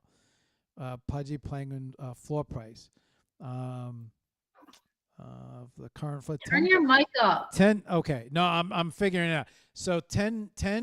So right now there is a collection out there, and each one of these is a. You have the ability to Google. Can you Google or no? It's gonna take. Will it take away my? Okay, never mind. There's in this collection. There's 8,888 NFTs, and right now the current floor price is 10 ETH each. Okay, with a the most rarest one, is, the trading value is 204 ETH. Okay, so 10 ETH at 10 ETH. What is ETH? 10. I think ETH is at 1,800 right now. 10 ETH. Oh, 25,000. Wow. Okay, so each one of these each one of these pictures. Wait, what is E? ETH is Ether. So Ether. Oh shit! Really? They're trading in? No, really? Okay. Yeah. So ETH right now is worth $2,500. Each one is worth 10 ETH. That's floor price. So 8,000 of these things. If you own one of these digital JPEGs, back when you could have bought one for $1, right now they're worth $25,000, and easily tradable. You could sell it right now if you want to. You might want to sell for 25. Somebody buy it for 10 ETH. And so I want to get involved. I want to I want to be able. I want to sell some music. I want to. Okay. What I love about this platform you're talking about is there is this undeniable passion for creativity within these spaces, and it's almost like these authentic people that I've been dying to find. Yes. Okay. So very inspirational. These are real. Yeah. So let's see how to sell. Did you see the girl who just sold the song for $1 million? I think it was it was 1 Bitcoin. She just sold for 1 Bitcoin. A Bitcoin is 100. I think Bitcoin's at 107 now, or I think. Wow. Let me see. So she sold back when, yeah, it's $106,000. She sold And back. she was an unknown. Yeah, yeah. Well, no, she was known in spaces because she did the legwork. She jumped in spaces. She said hello to everybody. You know, you could. There are artists that are doing very well, but they also have the following. You have the following. When you have the following, the NFT scene is for you. When you don't have the following, my advice is to build up the following. Focus on your community. Build up your community, then make the move to NFTs. You can't go into so you already have the community. When you have the community, you have the reach. When you have the reach, you could create an NFT project, and then you have the ability to reach a lot of people out there, which might create a sale. When you have like 1,000 people and you create something, if you don't hit, you know, you gotta find your collectors, and that's the key. You know, you gotta find the people who believe in you. I'm gonna hang on. You know what? I'm gonna move over to the computer. Hang on. I'm gonna show you right now everything that we're talking about. So hang on. And I'm gonna share my screen for you live. Oh, cool. So you can check this good. out. I was just gonna suggest that. That's awesome. Okay, so I'm going to open up X. Let's see. Well, no, I'll do Google first. And let's turn this full screen. We'll make you full screen. We'll do vertical art here, right? And then I'm going to have to lower this. And then I'm going to share screen. And then let's see. I want to go to Google. Where's Google? Oh, man. This is a new art. No, Google. Where are you? No. Give me something. Okay, you know what? I'll use this. Share. Okay, so I'm going to share this screen. Okay. The Stream Deck. Okay, so here, this way. All right. Let's see. Okay, so I'm going to take you to X, WWX, right? And then, oops. Okay, so here's X. I'm going to bring you into X. Why is this screen behaving like this? Holy shit. That's really gross. What is going on right now? Why are we mirroring like this? Intended for a certain audience. Following. No. What's going on here? What am I missing here? My eyes are like so bloodshot right now from staring at this computer. Hang on, let me figure out what's oh, is this no, you should what is okay. Let's try this again. Let's get out of this. Share tab instead. Okay. Dude. Why don't we do that? Let's stop sharing. Where are you? Let's see. Got it. Okay, thank you very much. Okay, let's try this again. Why don't we share the window? How about we do that? Okay, this is much better. There we go. To avoid an infinity mirror, do not share your entire screen. Share the tab. Okay, thank you very much. Okay, so this is X. Can you see this? Yeah. Okay. I'm looking at. Now I'm gonna do it on the desktop, but you could do it the same way on your phone. So over here on the left side, you want to. Oh well, no. When you're on a desktop, right? So right here where it says live on X on the right hand side, which is if you are on your phone, I'll show that to you next. Hang on. So right here on this left hand side, this is all the lives right now. So somebody's trading, there's somebody trading, this is One American News. So these are all live. So these are all video lives. So you click on any one of these and it opens up a live. Over here is going to cut it. So is that Spaces right there? This is the live function. So the way you were broadcasting to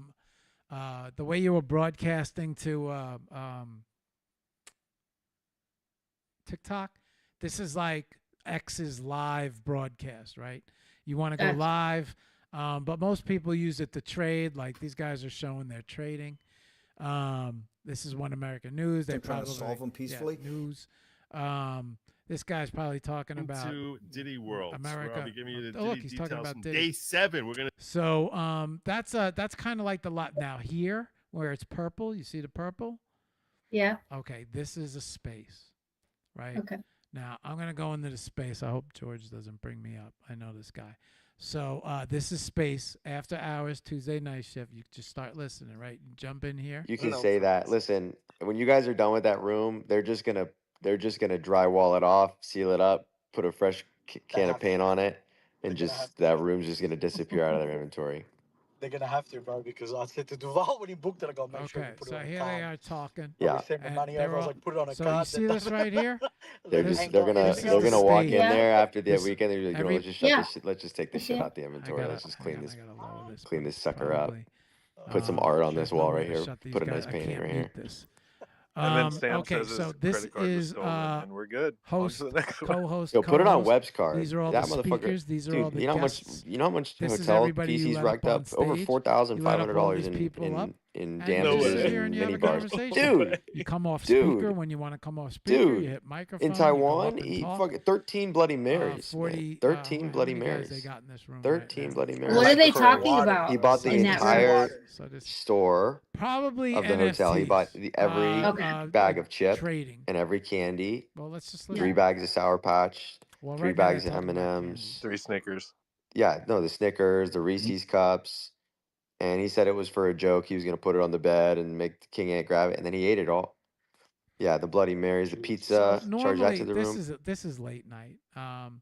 But in the day, if you come on in during the day, you might see something like 20,000 K people, 3,000 K, 2,000 K. Let me switch the camera so you know. 20,000 people in one Yeah, room. yeah. So you know, Dude. there's been hang on, let me switch the camera so you can see me.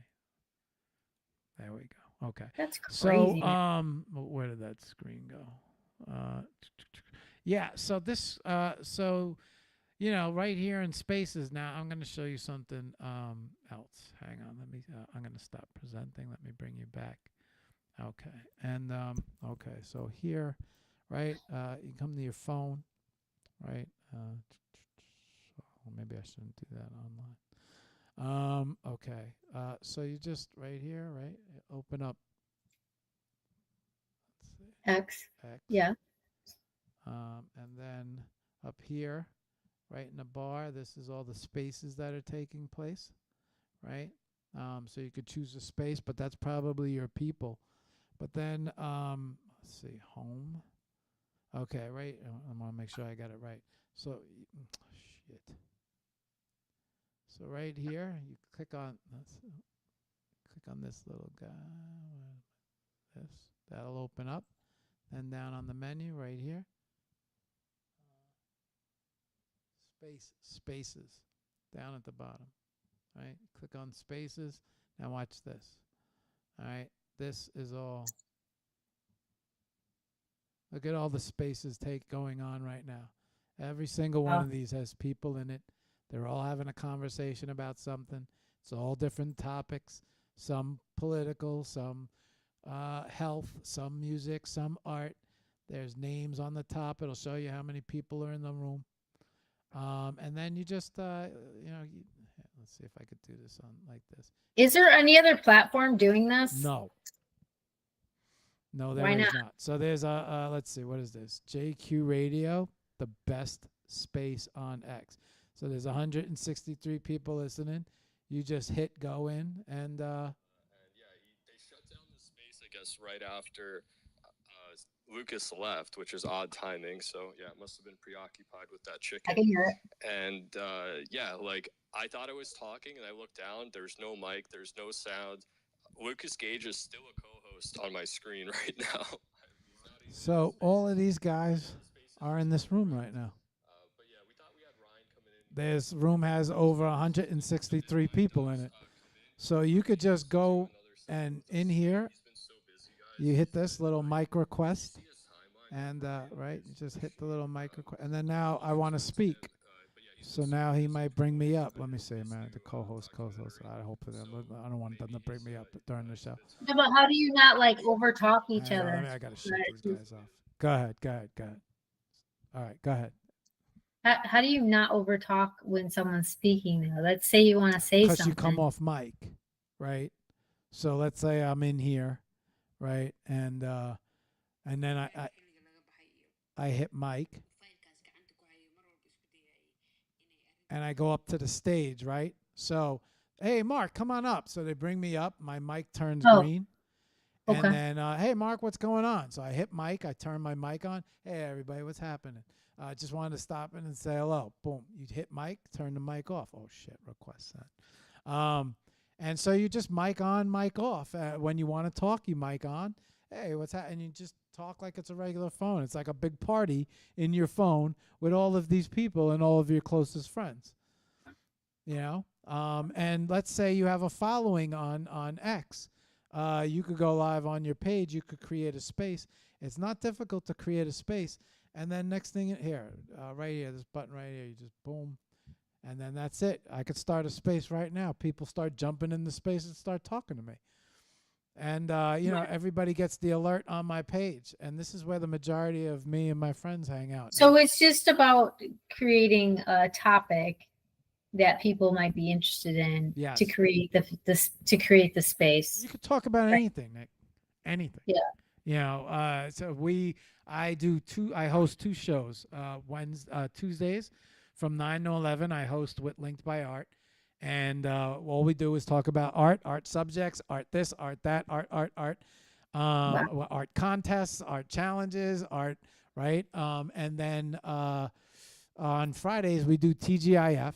And that's all day. Like we go from 1 to out. Sometimes we go from 1 to 3. Sometimes we go from 1 to 8, 1 to 9.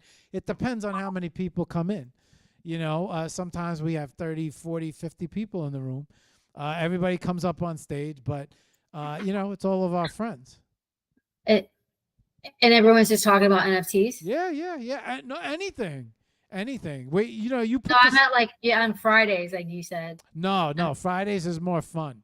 Like Fridays, it's just us shooting the shit about the week, what's new, what maybe new marketplaces, new this, new that. I invite everybody. I invite all the guests from the show, and then everybody comes piling in. If anybody has anything they want to talk about, something new, they raise their hand, they come up. Zapata comes up. He's like, what's up, everybody? I'll be in New York.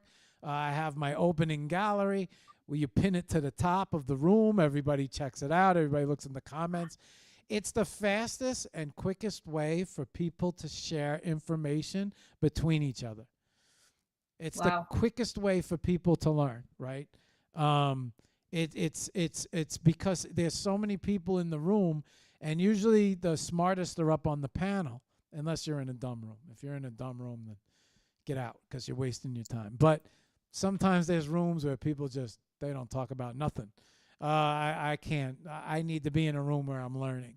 But people talk about the newest software, the newest AI, newest music. This is how I created my track.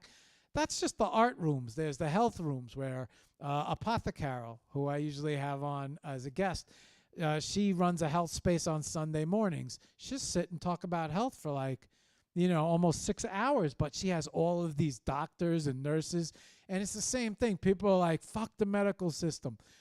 Get off the medicine. Go all natural. This is what I learned while I was doing this and that, and I got away from this hospital, and now I beat diabetes. I cleaned out all of my parasites. Like, the conversations are fascinating. And if the conversation isn't fascinating, you just keep clicking on rooms until you find your tribe. And eventually you sit in your room. Amazing. You're going to listen. There's a bunch of... Should I go into like some groups and there's some spaces and kind of share my new release? Yeah, hell yeah. Yeah, absolutely. Matter of fact, if you come on Friday, I can introduce you to all my friends. I can introduce you to all the musicians. Everybody's in there. I can introduce you to the One Love Art DAO. I can, I would love that. What time? Usually we start at 1, but like you come in whenever you want. We're usually there from like 1 to 5 to 6 to 7 to 8. But it does start at 1:00. Yeah, always. But usually when the rooms first start, they're very small, and then over time they accumulate and start to build up and build. And as people get off, like on Fridays, as 3:30, 4:30, 5:30, they start pouring in. Because usually people are at work. And you're like, oh, what's up? What you got? You got a new collection? What do you got going on? Anybody make a big sale this week? What's taking place? Art Lisbon, NFT Lisbon, NFT NYC. And so things are like really gearing up now because everybody's excited about NFT NYC. Yeah. So, how do I know what room to go into? I'll show you. You got to get the hang of it. In the beginning, I want to go. I was I'm in gonna 1,000. come in at 1:00. I was in 1,000 different rooms in the beginning. You know what a good space is to go in? Thursday night. If you're around Thursday night, I'll bring you into Chaz's Nightcap. Chaz's Nightcap is a good space. There are a lot of musicians in there. There are some AI musicians, but a lot of real musicians, and they're always in there collabing with each other. That's so cool. Thursday nights at what time? He usually comes on like 12 a.m. Like it's Nightcap. Like he goes from 12 to 5 a.m. And the best thing about this, Nick, is that you reach the other side of the world. Because right around 12 a.m. is which when I love. They start waking up. And the next thing you know, there's Chinese dudes in the space. There's Japanese guys in the space. Thailand. It's just Russians, Europeans, and they're like, what are you doing up, American? And, everybody's starting to wake up on the other side. They're like, GM, Indians, India, all these. And you'd be surprised how much you could reach out to the other side of the world just from hanging out in spaces. And then, so you know what? I should introduce you to Sven, but I think it's closed. They're about to do a huge drop. He's got 6, I think, musicians. Now let me show you something else. So this also took place today. I'll give them a shout out. Hang on, let me find it. I think I shut it. Oh shit, where is it? Where would I find this? Where would this link be? This link would be in the space. Okay, hang on. I'm gonna show you something real quick. www. Oh, you know what? I could do it from the same window. Hang on, let me share this again. And so to me, I think this is the future. Let me Absolutely, it's a future. Okay, let me share this. Like, talk about unity. Like, that's what's so cool about it. Like, this, everyone's talking and collaborating from all over the world. Yeah, that's like, correct. Right. It's like, that's really nice. I love that. And you talk to each other. Give me this screen. You talk to each other first hand. Here, okay, I'm gonna share this. Okay, so that's my homegirl son posting her art. There we go. Give her a retweet. Let's see that. Okay, so what was I just wanted to show you? Oh, I wanted to show you the future. All right, so I'm gonna go to linked by art's page. Linked by art. Oh, look at this. They got it up. So this was our contest. This was our art challenge. We call it an art challenge. We had over 250 entries. You can easily enter your art, right? So everybody posts their art down below on the thread. This is how you enter. People enter their artworks. These are all artworks. This is Fa Fidel. She's a watercolor artist, but she's also piano. But a digital one. Like, that's pretty cool. No. She's no, for real, legit. Yeah. She's Wow. She's a real deal. This is all watercolor, but she digitizes it, brings it into After Effects or different programs. She animates it, and then she lays the music track, and she creates the effects. Right. So this is some people create stills. Some people create AI. This is Anastasia's. This is all AI. This is crazy. Piecing together a scattered puzzle. I used to chase after wonders, thinking beauty was far away. No, that's really cool. Right? This but is all I AI that she created. It was always here. So this is all of their entries, right? Details, you really meet some of this is Usapata. This is basically everyone's entries, right? Okay, so I'm gonna back out of this. Now this is so this is on Cyber. Now I'm gonna bring this up for you. This is our event that we launched. I shouldn't say we, but I guess I'm a part of it. Let me see okay, so this welcome to Linked by Art. Oh, I guess I could say I'm a part of this. Okay, so this is a 3D gallery, right? And in this 3D gallery, you can venture into this gallery. And so that's me here. Check it out. I'll wave to you. Hang on. All right, there we go. And then now in this gallery, the sponsored event was called Imagine. Okay. And then where Imagine becomes reality. And so they curated this event, 250 people, 250 works of art. So we do the live interviews. Okay, and then inside here, this is the event. And so this is the gallery that they created. And out of 250 entries, they picked 12. And then you can go and, like a real gallery, you can go over and you can look at the artworks on the wall. And so we had our little event today, and everybody showed up in the gallery, and everybody wanted to see, and you could watch the artworks on, just like you're in a real gallery, you know? Yeah, that's really cool. And so this is essentially like, okay, so this is Bubble Theory by JBR.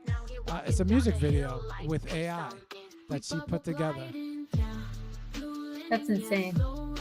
And the track, so the track is like you were talking about earlier, the track is AI, right? Yeah. She created AI video. And so this is where all of the magic happens, because if you hook up with some of these artists, so you don't know this, or maybe you do, you might have seen it, but you don't know this, but we did community shows for the last 4 months. And at the beginning of every community show, I'd play NIK 11, I would play your tracks. You do? Yeah. Oh my gosh, I love that. Yeah, I play Pillow Talk at the beginning of every show. Thank you. You're welcome. Now you can start playing the new one. As I'm walking around, showing the art gallery. So right here, this is based on Alice in Wonderland. Wow. It's a little choppy because you want the gallery to load. But you ever want to see the real work of art, usually there's the little you follow you just point your phone at it, it'll bring you right. And then if somebody wants to buy, this brings them right to so here. I don't know if you'll be able to see me do this. So I'm gonna take my phone out, right, and I'm gonna open up my camera and I'm gonna point it at the screen, and I'm gonna bring up boom. I'm going to hit the QR code, and then that's going to bring me to his website. Yeah. Where I could purchase his piece of art. Do you purchase a piece of it as an NFT, or do you purchase it outright? You purchase it outright. It depends. Okay. Some people have editions. Some people are just selling the music or the tracks. Some, it depends. It depends on what, I'm going to off with her head, right? This was Rebecca's work of art. So I'm gonna put this right here, and then this brings me right to Rebecca. Is that Alice in Wonderland? Yes. And so here, it's gonna bring me right to the work of art. Dude, that's insane, right man. to her website, and now if I want to purchase her art, I can purchase her art right here. Right there on object. So I just click the So link. Is that a physical piece or is that a digital piece? This is a digital piece. So she has editions of 52. You can collect through Tezos on object. Yeah. And then these are all her works of art. And then you could click on the links and you can go right to the marketplace and you can buy her work of art. Right? That's so cool. So there's a lot of, I got to go help my dog get up. She's a little old. But walking around, I did want to show you this because this is like, to me, this is the future. And so if you had if you have VR headsets, hang on, I'm going to talk to you while I get my dog up. If you have a VR headset on, you can literally watch the show. Who's this? Creepos. All right. If you have a VR headset, you can go into the gallery and you can walk around like you have a VR headset on. Which meant you want to get. Let's go. All right, there we go.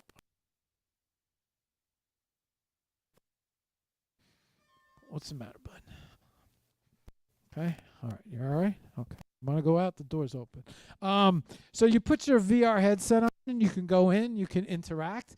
And it was popping before. There was like 20 people from the contest on, and everybody's walking around. I don't think anybody's in here anymore. Everybody left. But this is this is just a small example. Yeah, everybody, we all were in here before. But the coolest thing is you could sit in here, and then let's say 3 more people. Well, watch this. Hang on. Let me. I'm gonna send you. Wow, that's really cool. That black and white.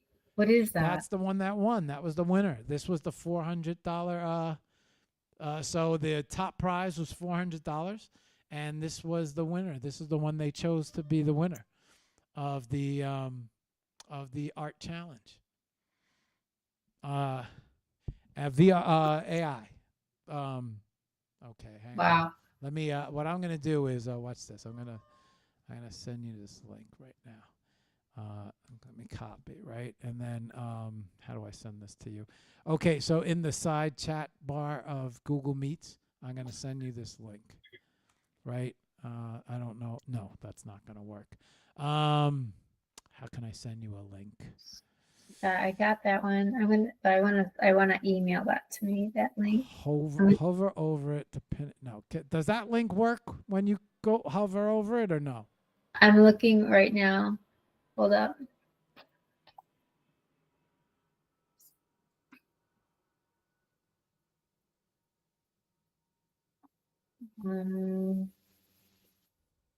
If not, I'll email it to you if it's easier. You want me to email it? Well, I emailed it to myself because it didn't come up as a link. Okay. Yeah, it's here. Okay. Click on that. That's going to bring you into this gallery, right? Your arrows on your keyboard are what control your little guy. And I'm going to meet you at the front door. It's just taking me through the At the tunnel? Oh. It's taking you through the tunnel, the wormhole? So I say, yeah, the tunnel. Okay, so you should pop up any second, and you should pop up right here. Yeah. Tell me when you come out of the... Well, I'll see you come out of the tunnel. Watch this. This is pretty cool. There's an icon that states connect account, and then don't worry open about that. details. No, you're just going to come in as an anon.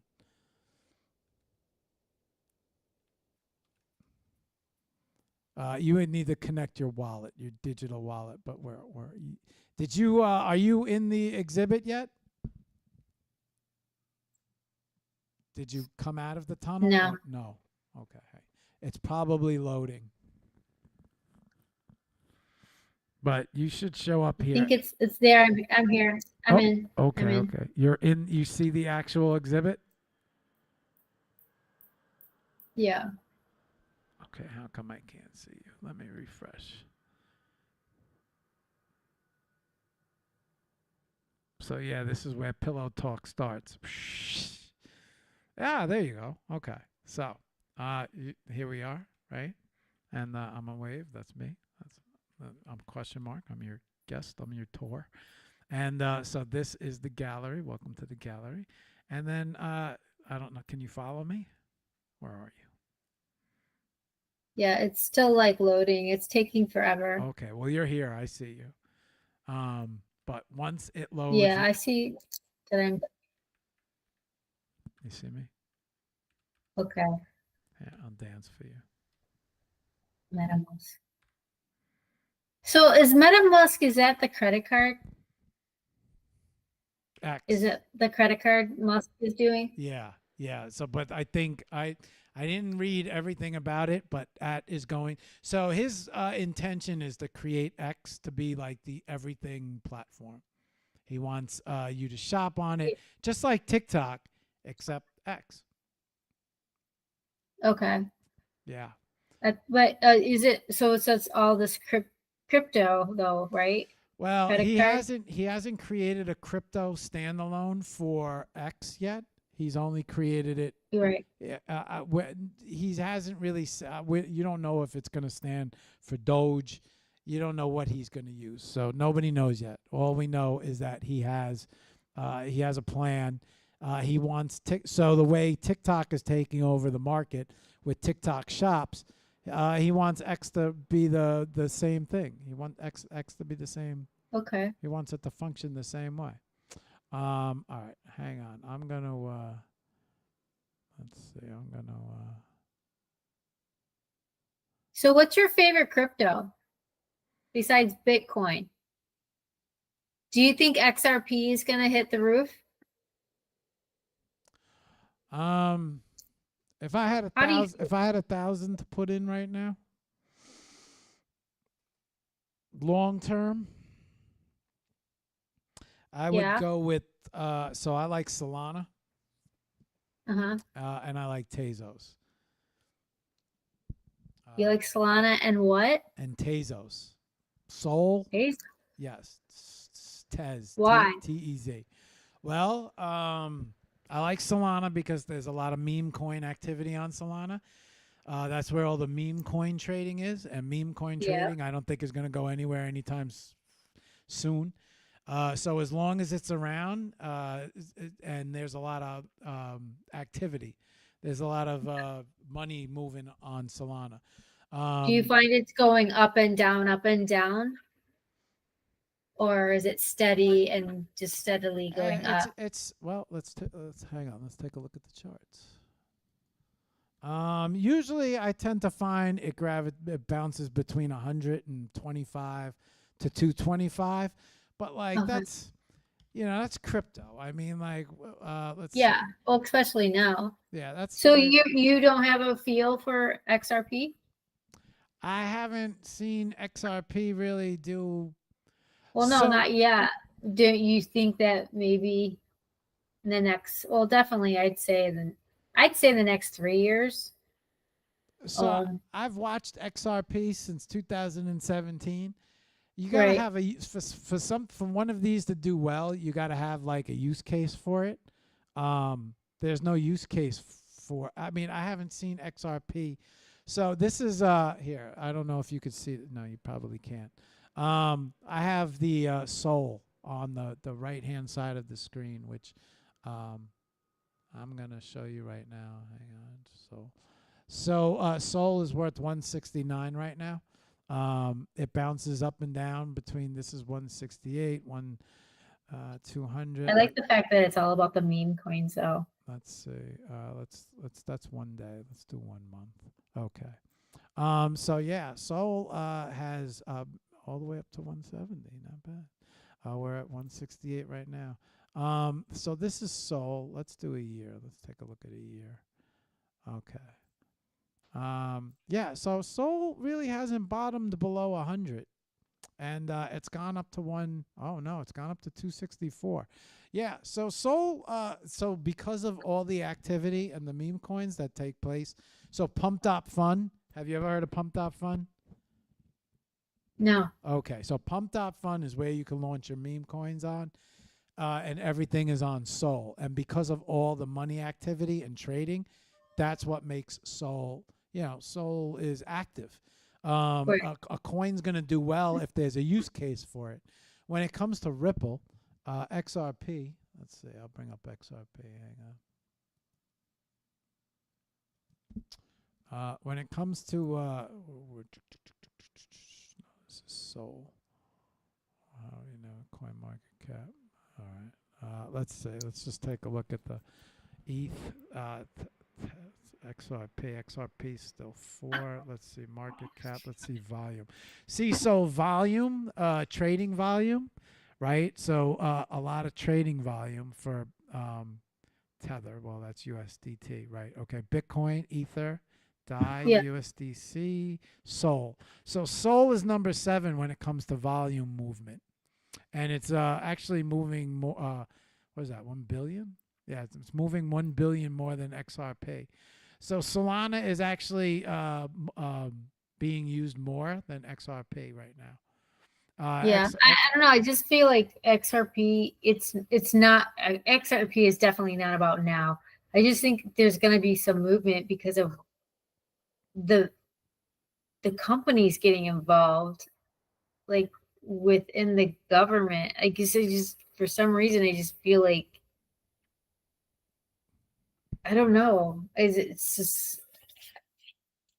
Hey, I don't know. Hey, okay, here you go. I think the companies that are backing it. Hang on, I'm going to share this right now. Look, Like, is it BlackRock? Hang on, I'm going to show you now. I'm going to show you right now. Okay, so I'm going to share this screen. This is Coin Market Cap right here. Yeah. So this is all crypto, right? So this is usually what I try to look for is I look for volume in the last 24 hours. That tells me which crypto is being used the most. USDT is being used the most, and obviously BTC is being traded. USDT is they're tethering back. What they're doing is they're moving their money back to USDT at the end of the day. Ether has a lot of movement on it. So Ether has a lot of traction, not going nowhere. DAI, I don't know what DAI is. That's new. USDC, that's U.S. currency. Solana down here. So this is all the volume that's taken place in the last 24 hours. This is a lot of money movement right here. It's almost, but at the end of the day, XRP is only 236. Doge is 22 cents. I remember when XRP was 22 cents. So you look at NFTs. Now we're going to move to NFTs, right? Highest price NFT sales.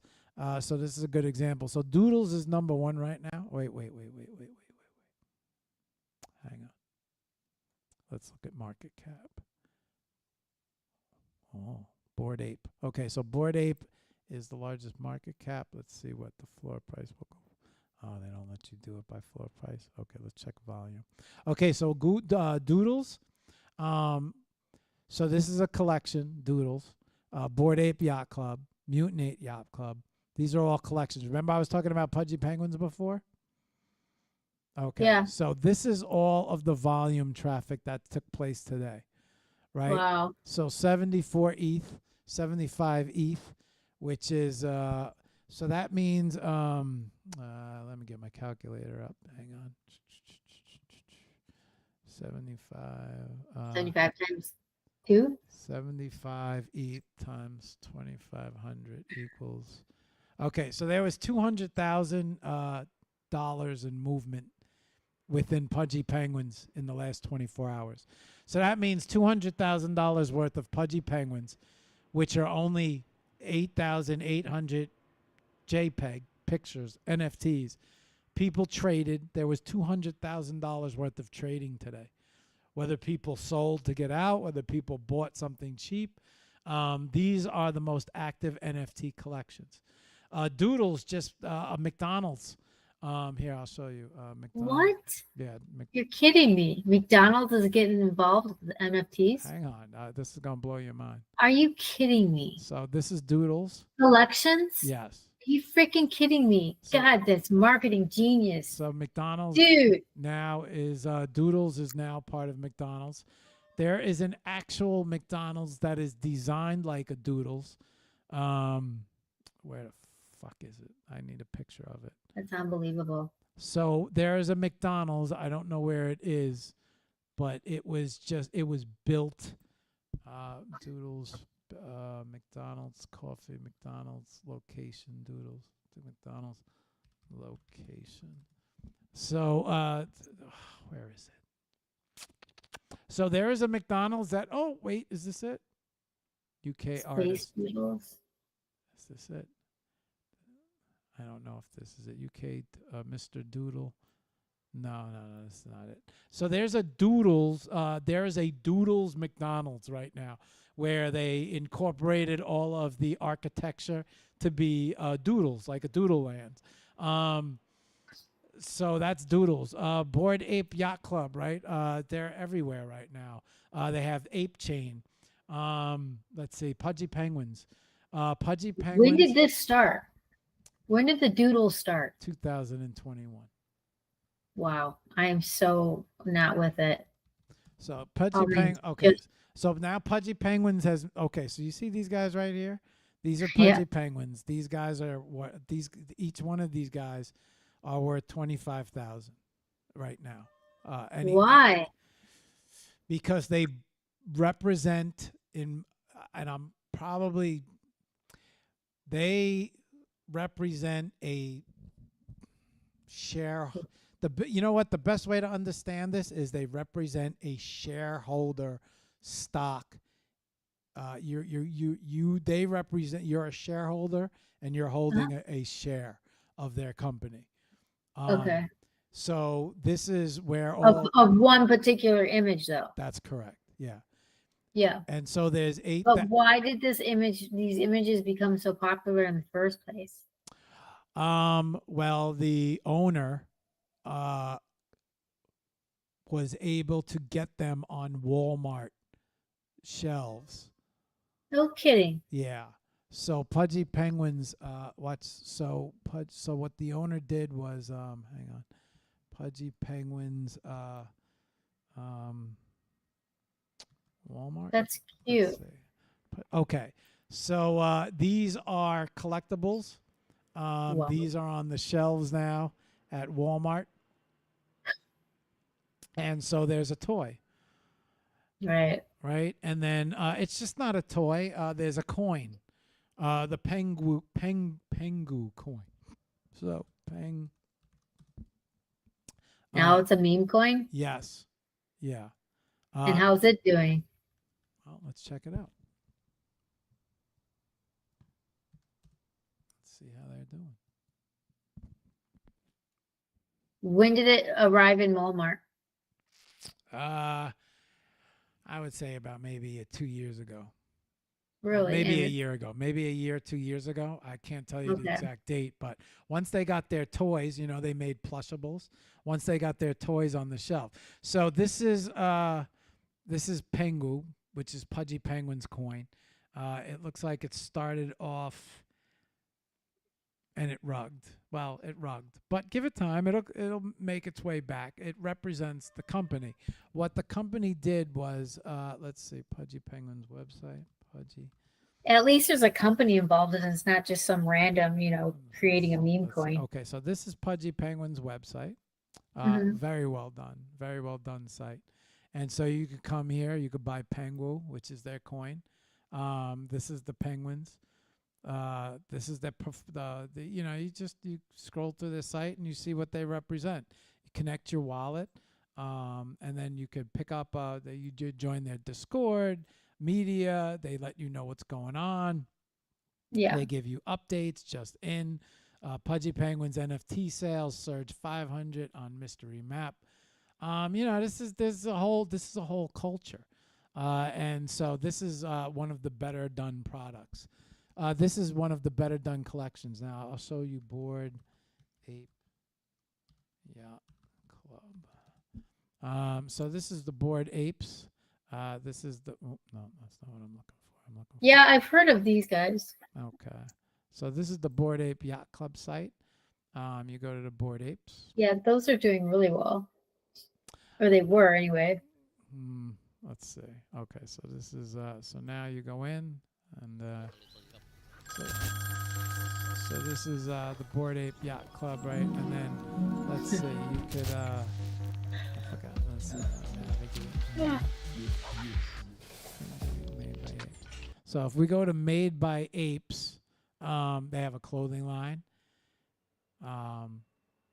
They have different clothing lines. This is called they're renting billboards out and putting art on billboards now. They have Ape Coin, which you can invest in Ape Coin.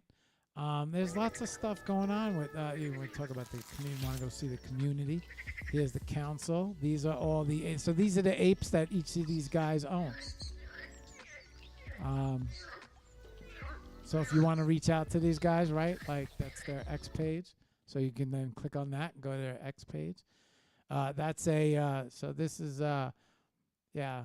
So, now you can stop in and say, oh, hey, what's up? I want to do something with you guys, right? Ape Ventures, box. So, you could easily find these guys and say hello to these guys. And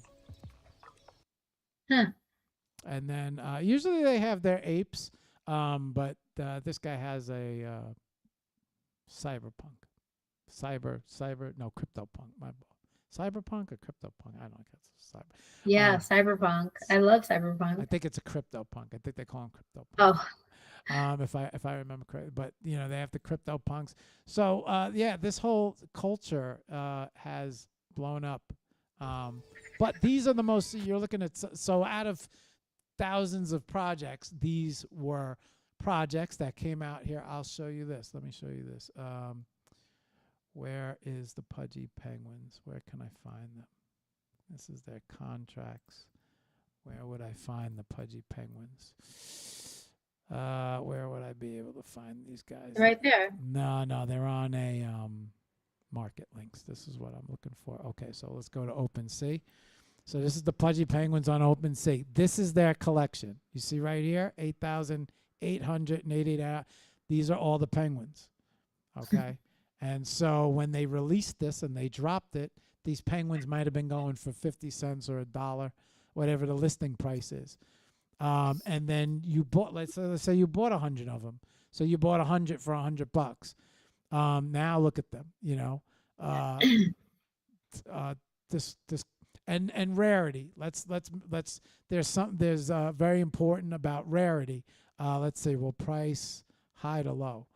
No, that's okay. So this guy right here, this guy might be one of the rarer ones, and you can put it up on the secondary market. And so now here's the beautiful thing, right? The first sale, great, but each one of these guys have a contract, an NFT contract. So every time one of these guys sells, whatever they have written into the contract, they see the secondary sale, the secondary market.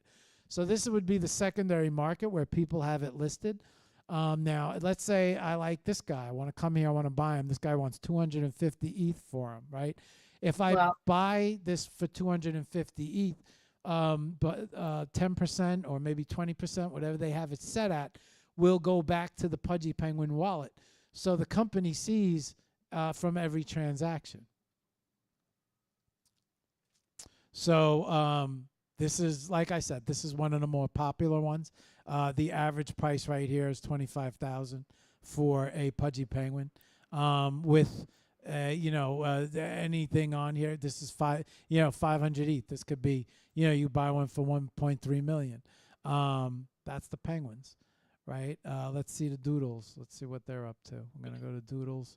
We'll go to OpenSea. We'll check out. So this is the doodle collection. If you ever see these guys, there's 9,998 in this collection. Okay, so doodles not worth as much. Doodles average price look like, what's floor price? Floor price about around $3,000. So each one of these guys are worth $3,000. Okay.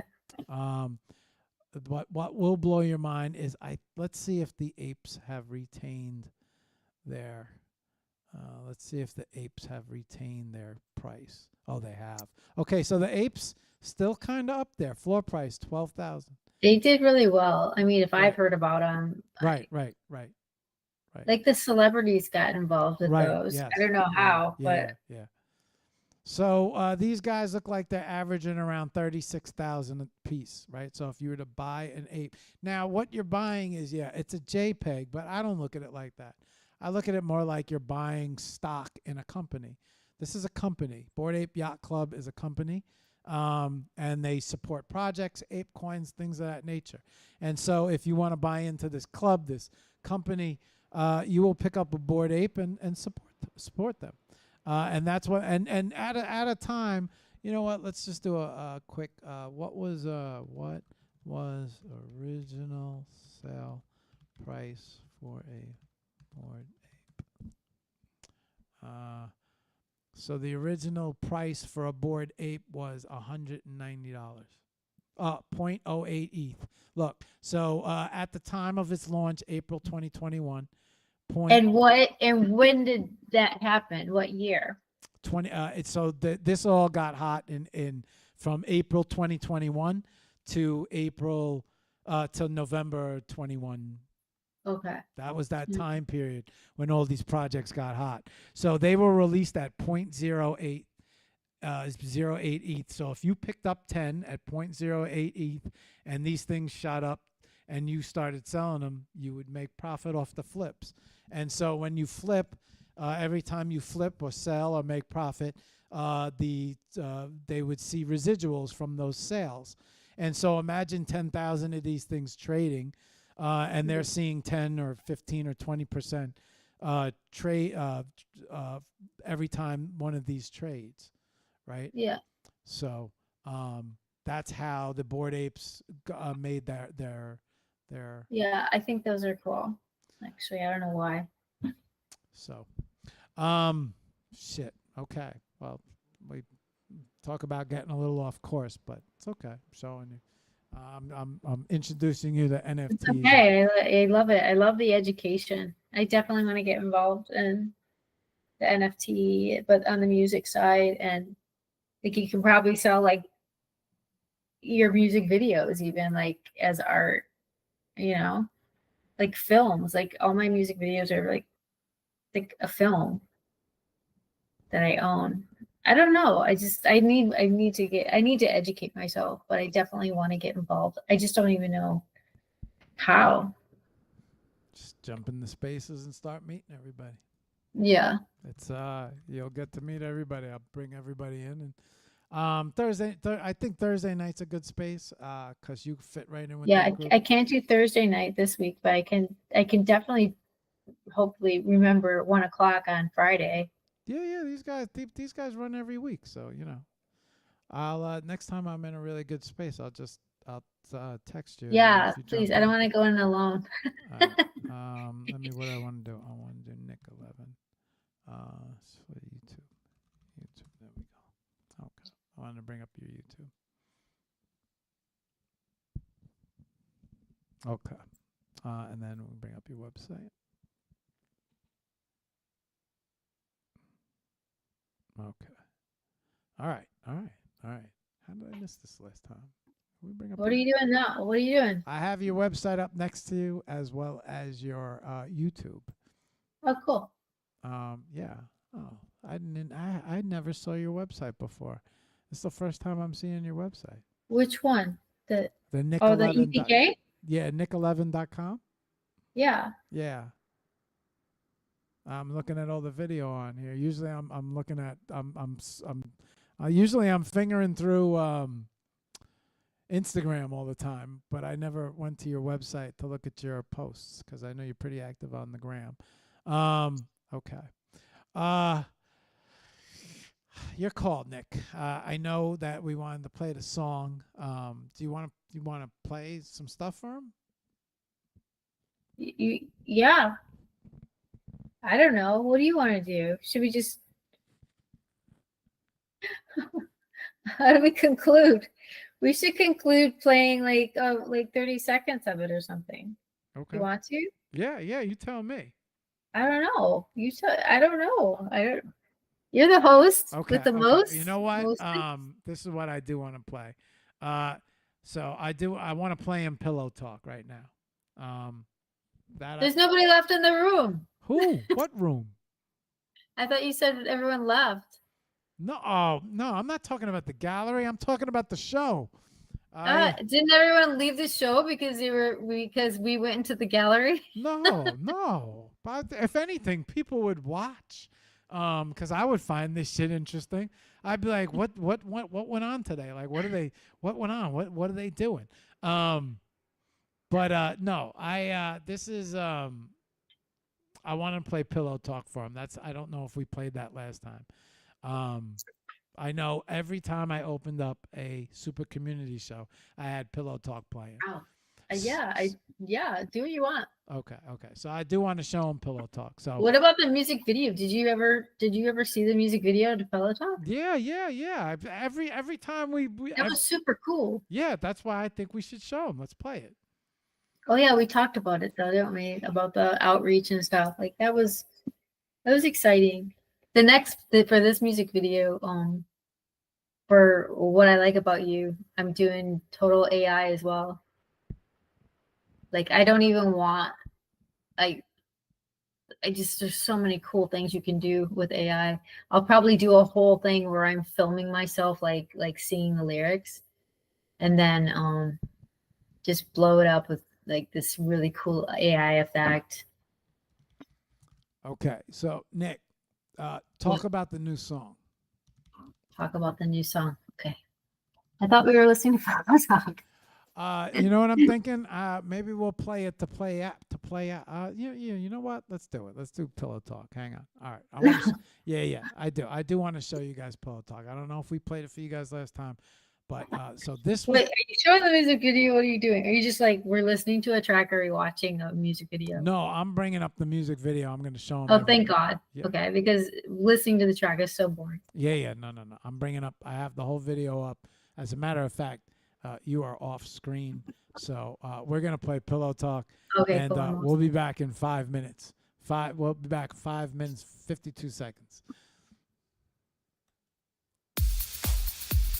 This was the song. This is the song that if you came into the Super Community Show, you would hear me say, "This is Pillow Talk" by NIK.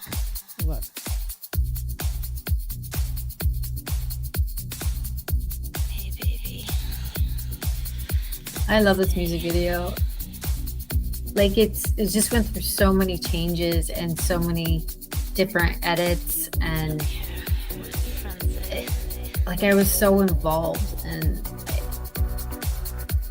but it came out exactly what I wanted it to. It took. Can I talk during this or not? If you want, yeah, sure. I won't talk.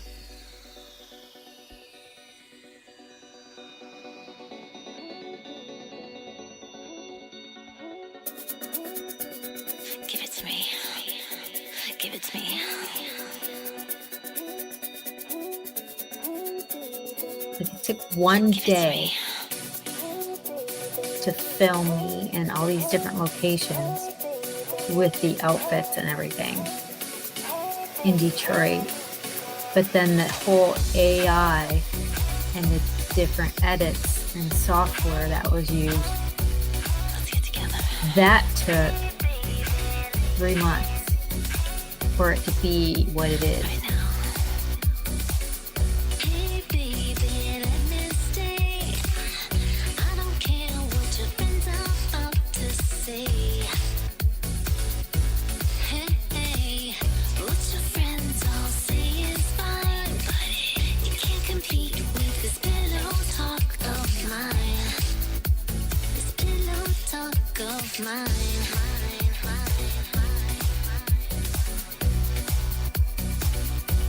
I'm pleading to you. Hey baby, let me see. You got me begging, boy, I'm down on my knees. What your friends all say is fine, but you can't compete with this pillow talk of mine. This pillow talk of mine.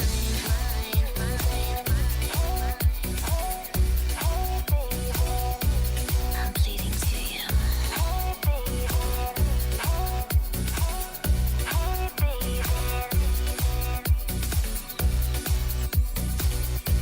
I'm talking to you. I'm pleading to you. I have no regrets. You have nothing to fear. I will be your first. Your last. I am everything that you need. Yeah. Tonight. You're gonna get it tonight. Yeah.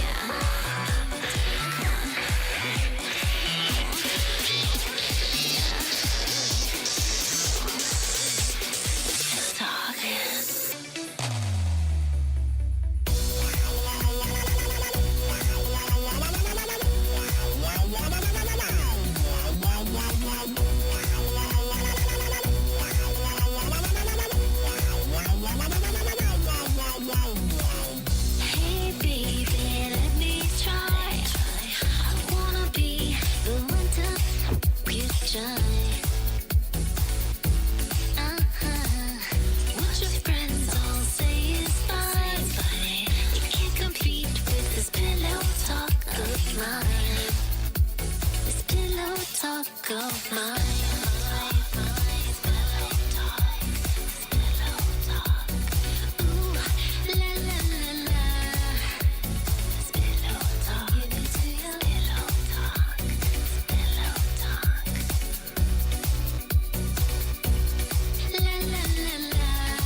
That is how every super community show opened up with Nick 11's. Oh my gosh, I love that.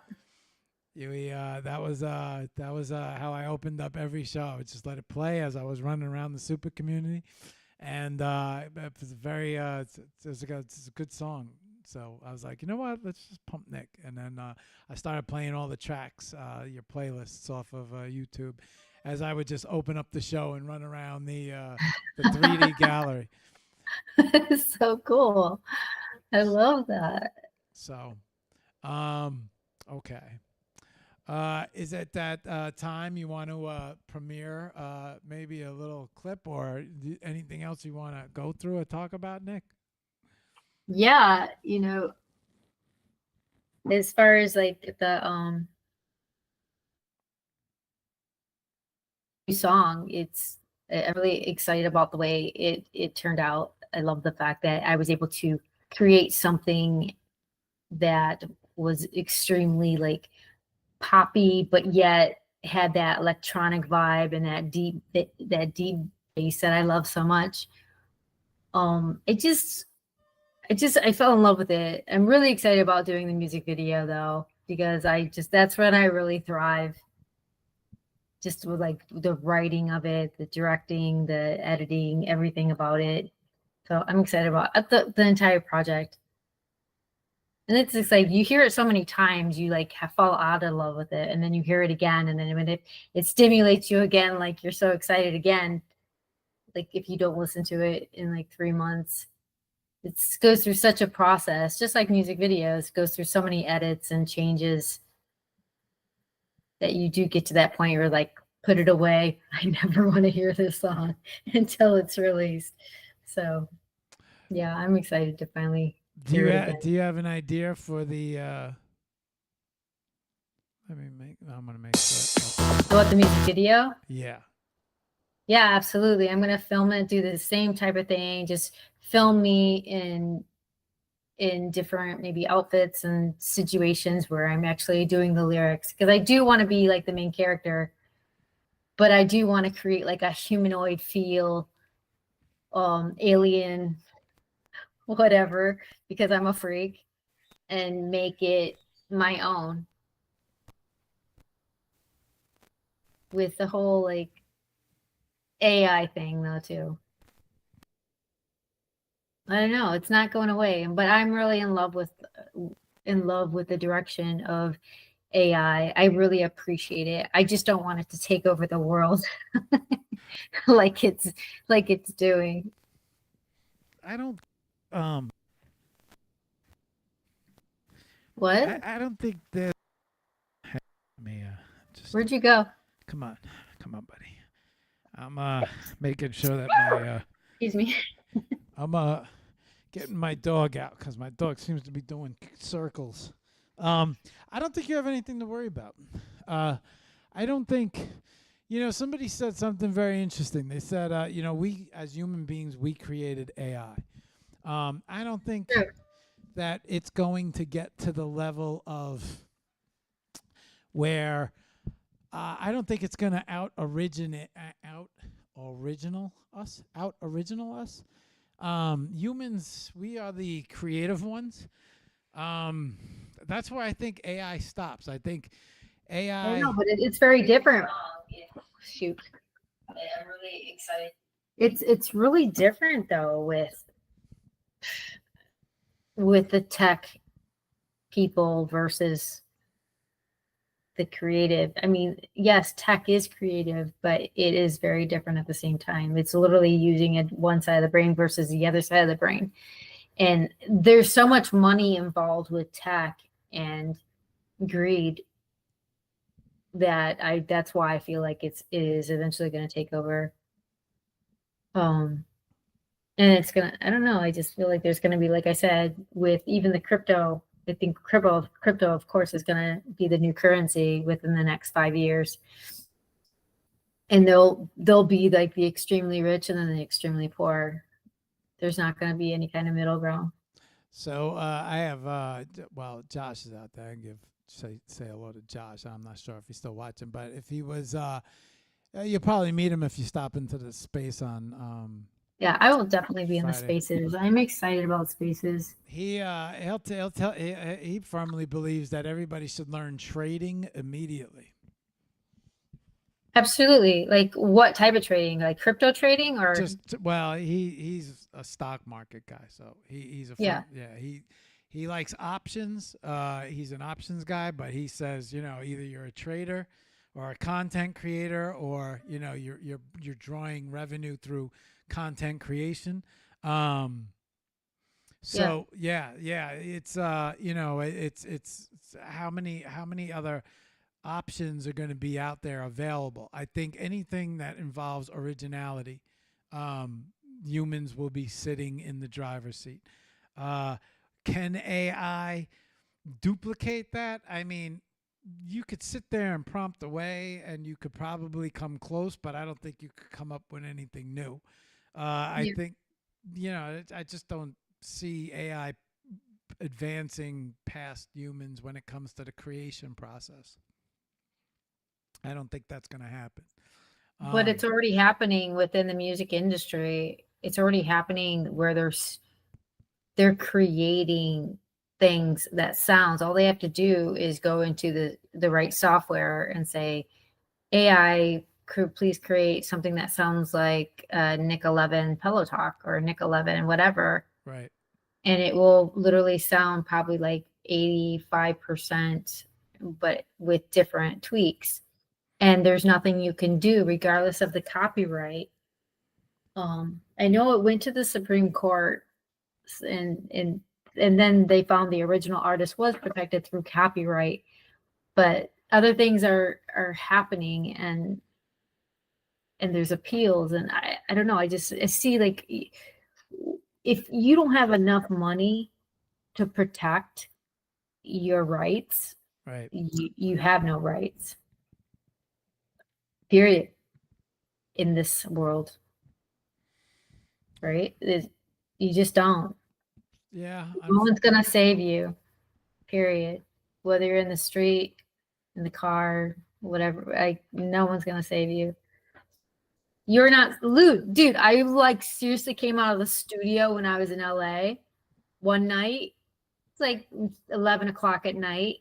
Yo, a drone, a big ass drone, hovering over me, literally just like flashing pictures, right? And then the whole AI, who is this, comes up, and it was scary. So I immediately just got my hat and just put it on, because it's an invasion of my privacy.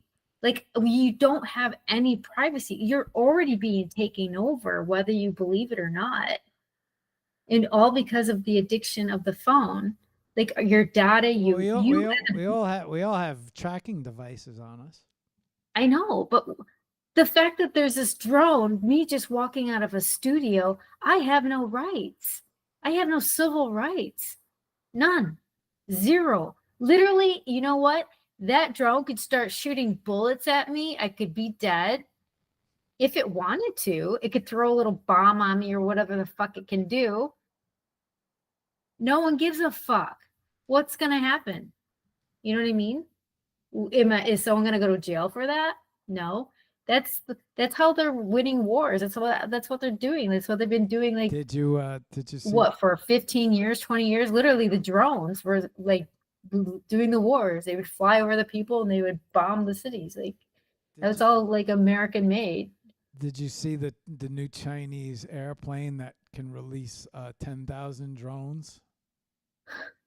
No. Oh yeah. But so it's the honestly, you don't even know like where that drone, who like it was expensive. I just assumed it was like related to not necessarily government, but like police, right?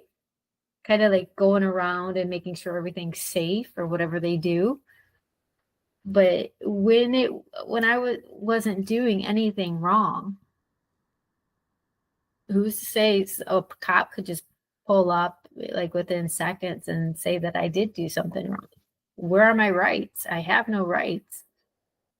it's an invasion of privacy and it's ridiculous. I remember going to Korea and then I went over to Bali, and like was new at the time, but just as soon as you're like boarding a plane in Korea, they had the devices, the TVs where you had to look right there. China, and then like 6 intersections. months later, it was in America, and I'm like, that was ridiculous.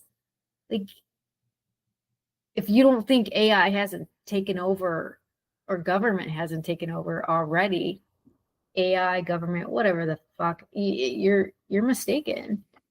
We have zero rights. So we better just follow the path that they're following with crypto, with AI, and just mind our own business. That's my attitude. I'm not going to step out of the box. You know what I'm saying? I'm just going to follow. It's not like back in the day where we can say we live in a society where we can be exactly anything we want to be. The American dream is dead as far as I'm concerned, because there's so many rules and regulations now that it's almost feeling like a communist country. I think like the whole COVID thing proved to us that we have to take direction if we're told, to the point we have to be vaccinated.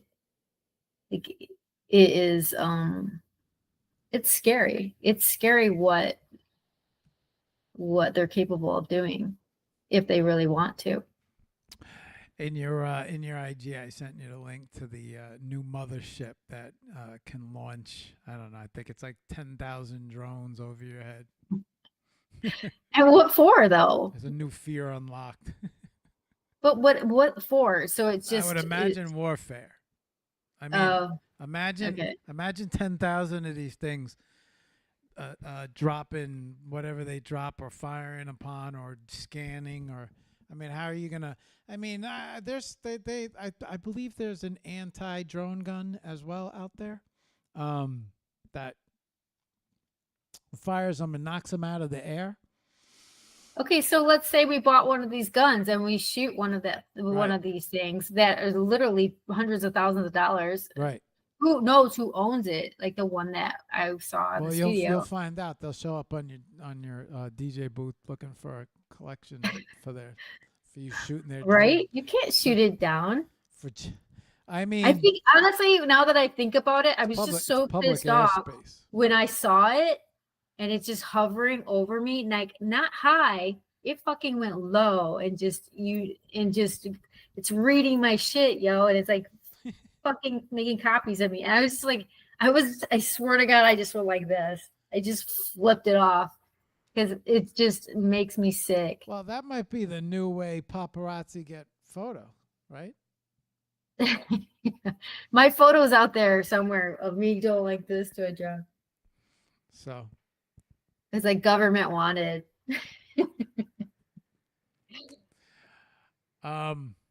You tell me how you want to play. You want to let them hear the first.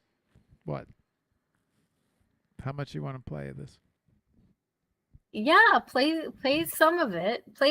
Go in the middle somewhere or something. This is a remake. I love remakes. I don't know why. Very, very original though. Completely original track. Nothing was stolen. It's completely original. Of the romantic song, What I Like About You. They're from Detroit.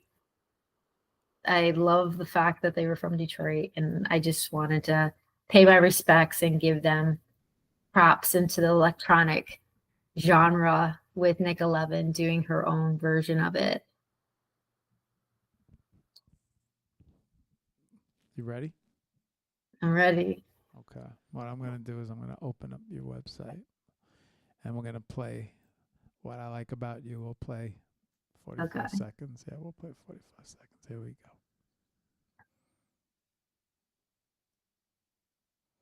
NIK 11. What I Like About You. Little advanced premiere. track. That's what I like about you.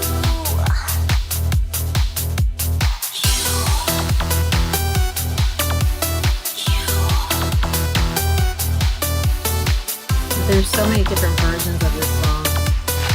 That's what I like about. That's what I like about you.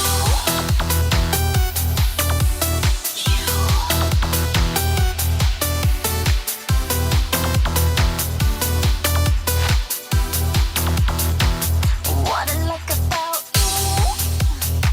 You keep me warm at night.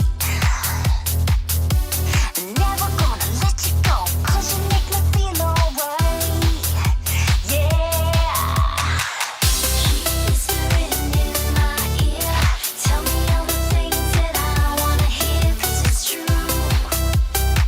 That's what I like about you.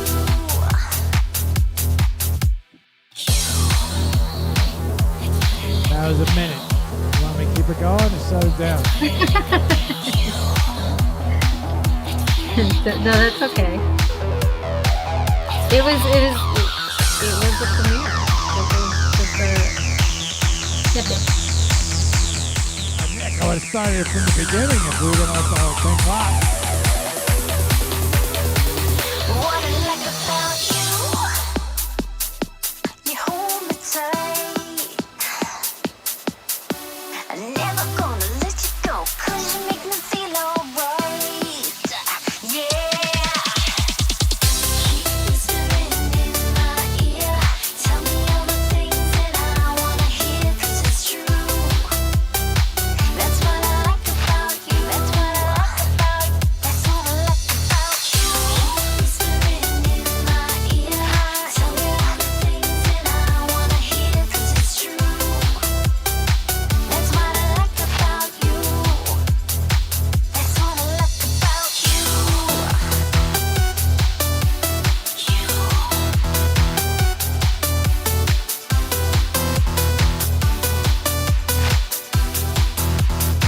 That's what I like about you.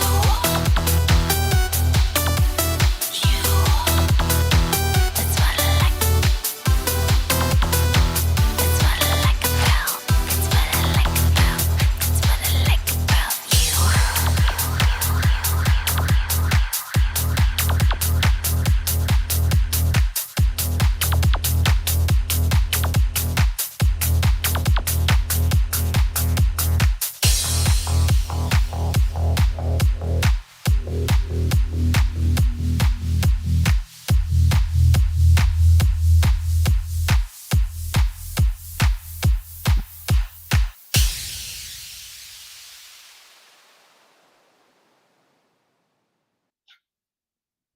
Okay.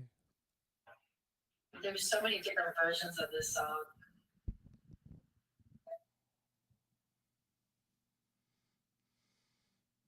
Exciting. New track, new video. Thank you. You're welcome. I'm going to switch the battery. Then, so, Nick, tell everybody, Yes. when's the song drop? When do we expect it out? Where can they find it? Hold on. Let me.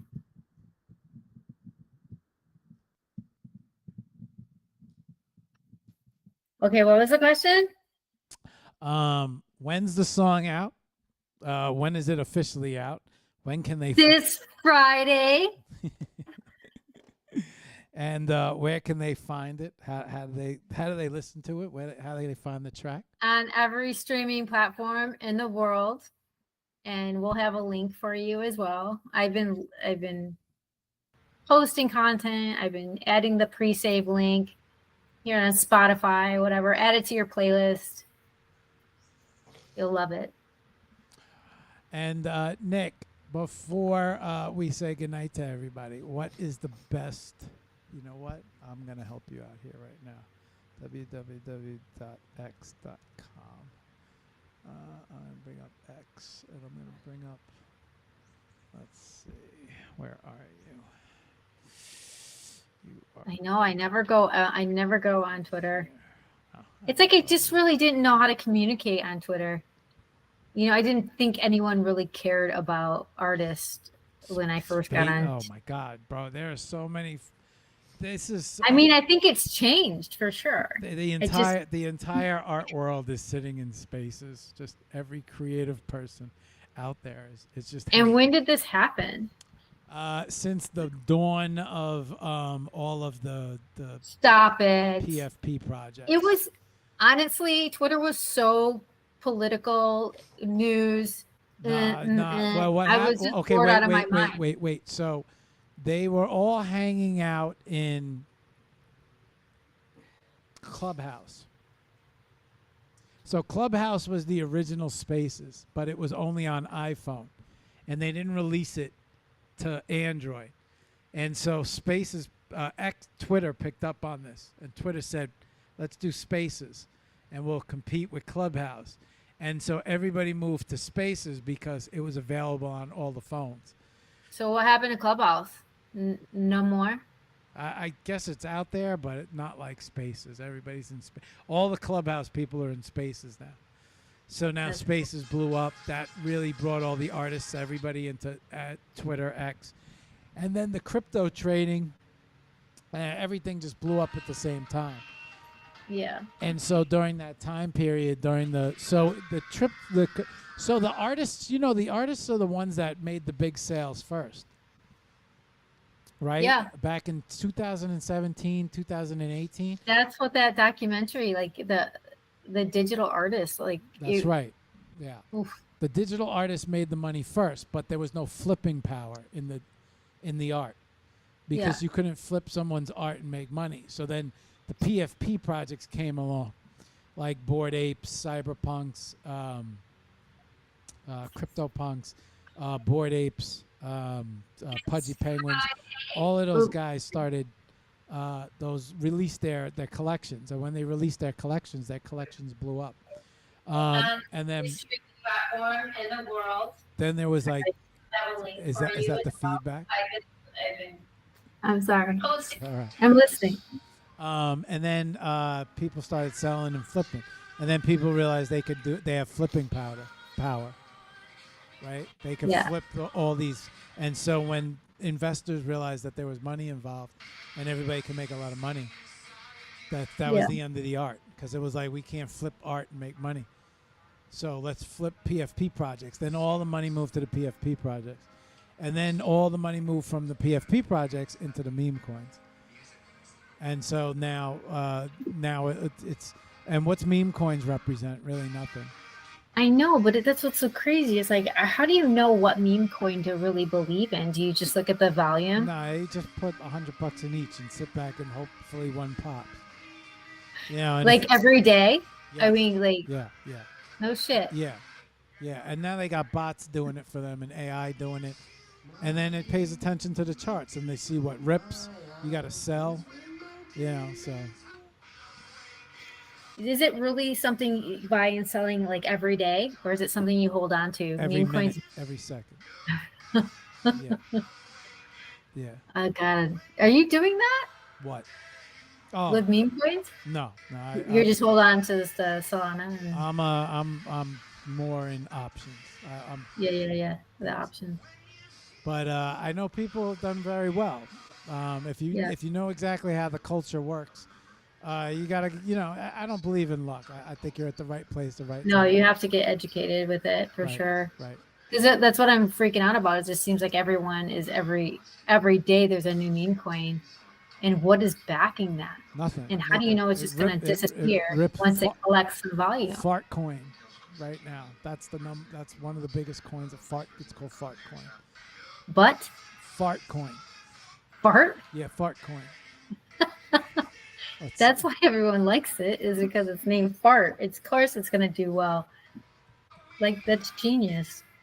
So here, fart coin. Okay, when did it evolve? It's at $1.33 right now. It's $1. actually worth more than no, that's not correct. It's worth half of XRP. So fart coin is now worth half of XRP. I think XRP is going to be like our digital currency. I really do, but I don't think it's going to happen until like for 3 years. All right, Nick. What? Tell everybody where they can find you. How can they reach you, contact you, find you? What's the best way? You mean like personally contact me? Like reach out if they want to collab. Reach out. You go to Spaces because I will be there. No, you're not in I'm gonna Spaces right be now, in Nick. Where can they Spaces find you? on Friday at 1 Where o'clock. can they send you a message to say, I love your They music? can, honestly, I check all my DMs on Instagram. So at DJ NIK11, I always check all my DMs, regardless of the bullshit that I get in there. Yeah, and like IG is really a huge platform for me. I don't really check the messages on TikTok. I just like being on there and being social. So I'd say IG, to be honest. Okay. Yeah. Yeah, not even Facebook. Like I answer comments and I reply to comments, but I don't really pay much attention to like the fan page, which I have a ton of followers there, but I'm just I don't know. It's just a really weird. They choke your flow on. They want you to pay. Yeah. They ruined the fan pages. Yeah, and honestly, I get so much bullshit from like these random people that have nothing to do with the music. They just want to like meet you or send you a rose and that's you dead know, bug. like pay for one night with you. That's dead bug. They want to be exclusive VIP. Yeah, I was like, that's not what this is for, guys. You know, I don't have an OnlyFans page. I'm not a bop girl, but Okay, so hang on before you say anything. All right, guys. So this is Nick 11's. This is her IG page right here. You can contact her here. She said this is the best way to contact her, but I'm not going to stop. I would say, or email me. I'm not going to stop just here. She has an X page. You can check her out on X. Yeah, I'm going to start working that too. And she's got a little link tree here on X, which let's check it out. Oh, look at this. She got a little link tree. Even though she doesn't come on X, she has a functioning link tree on X. Unbelievable. I do? Yeah. I haven't been on there in years. You have your IG's on here. Your Facebook is on here. Your TikTok is on here. Your LinkedIn is on here. Also, some of your music platforms. Your YouTube is here. That's right. Let's give them your YouTube. This is our YouTube, Nick 11. Really? Yeah. Okay. Nick 1111. Do I have any followers? On X? Yes, you do. Yeah. You have 4,142. That's not bad for never being on there. Not bad at all. And you joined back in 2013. Okay. Yeah. You're on here. So what do I post there? Same shit you post on IG. Really? Yeah. Huh. Do I use hashtags or anything? What do I do? Okay, no hashtags. Mentions? They'll reprimand you. No, they don't want you to tag anyone. Elon doesn't want you to tag anyone. He doesn't want you to put any type of hashtags in there. Okay. He thinks hashtags are useless because the algorithm picks up on words anyway, so you don't need to hashtag them. You just write your description and let it rip, and try to stay away from putting any any. He don't want. Okay, yeah. I like that because that takes away from what I was trying to say in the first place. It's like you're trying to do this whole viral hashtag mentioned ads. Like, yeah, no, he did away with all of that. And he's about to change the entire DM system. He's going to turn it into a like a Facebook Messenger where you get the alerts real time. Okay. And then he's got the card coming out. Yeah, he's got a lot of stuff going on. If he could pull it all together, it'd be a good platform. Especially if they could. What's their stock at right now? No, you can't publicly Doesn't have trade stock? it. No. You used to. Yeah, no, he took it off. Yeah, because he didn't want advisors. He didn't want anybody to hurt the company. So what are your stock picks? What are your top 3 stock picks? If you had to pick 3 stocks to invest in today, what are they?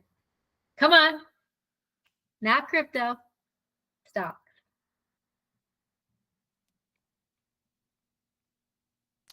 Tesla. Really? Okay. What else?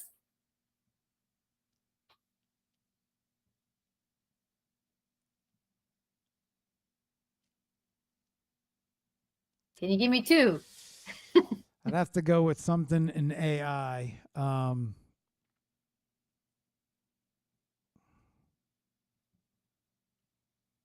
You know what? I always liked them. Ooh, NVIDIA. NVIDIA? Yeah. And what do they do? They create the cards. So they chip. NVIDIA, they started off as your video card for your computer. Okay. They expanded, and now a lot of people use the video cards to mine crypto. And then they went into like this chip video card business. Now they probably do a lot more. I mean, sure, they're probably getting heavily. You need processing power for AI. So I'm not sure. I would imagine that they're involved in that somehow. Let's just see what NVIDIA is at. Do you think that Amazon will ever go above $250? I don't like Amazon. You don't like them? Oh, I'm not a big fan of Jeff Bezos. Aren't they involved with a lot of like side projects? You know like what? Space. Yeah, but yeah. Okay, so NVIDIA. Let's see how NVIDIA is doing. Yeah, NVIDIA is holding good. Look at that. So I like NVIDIA. I like Tesla, and I like. Oh shit! I can't believe I'm going to say this. Say it.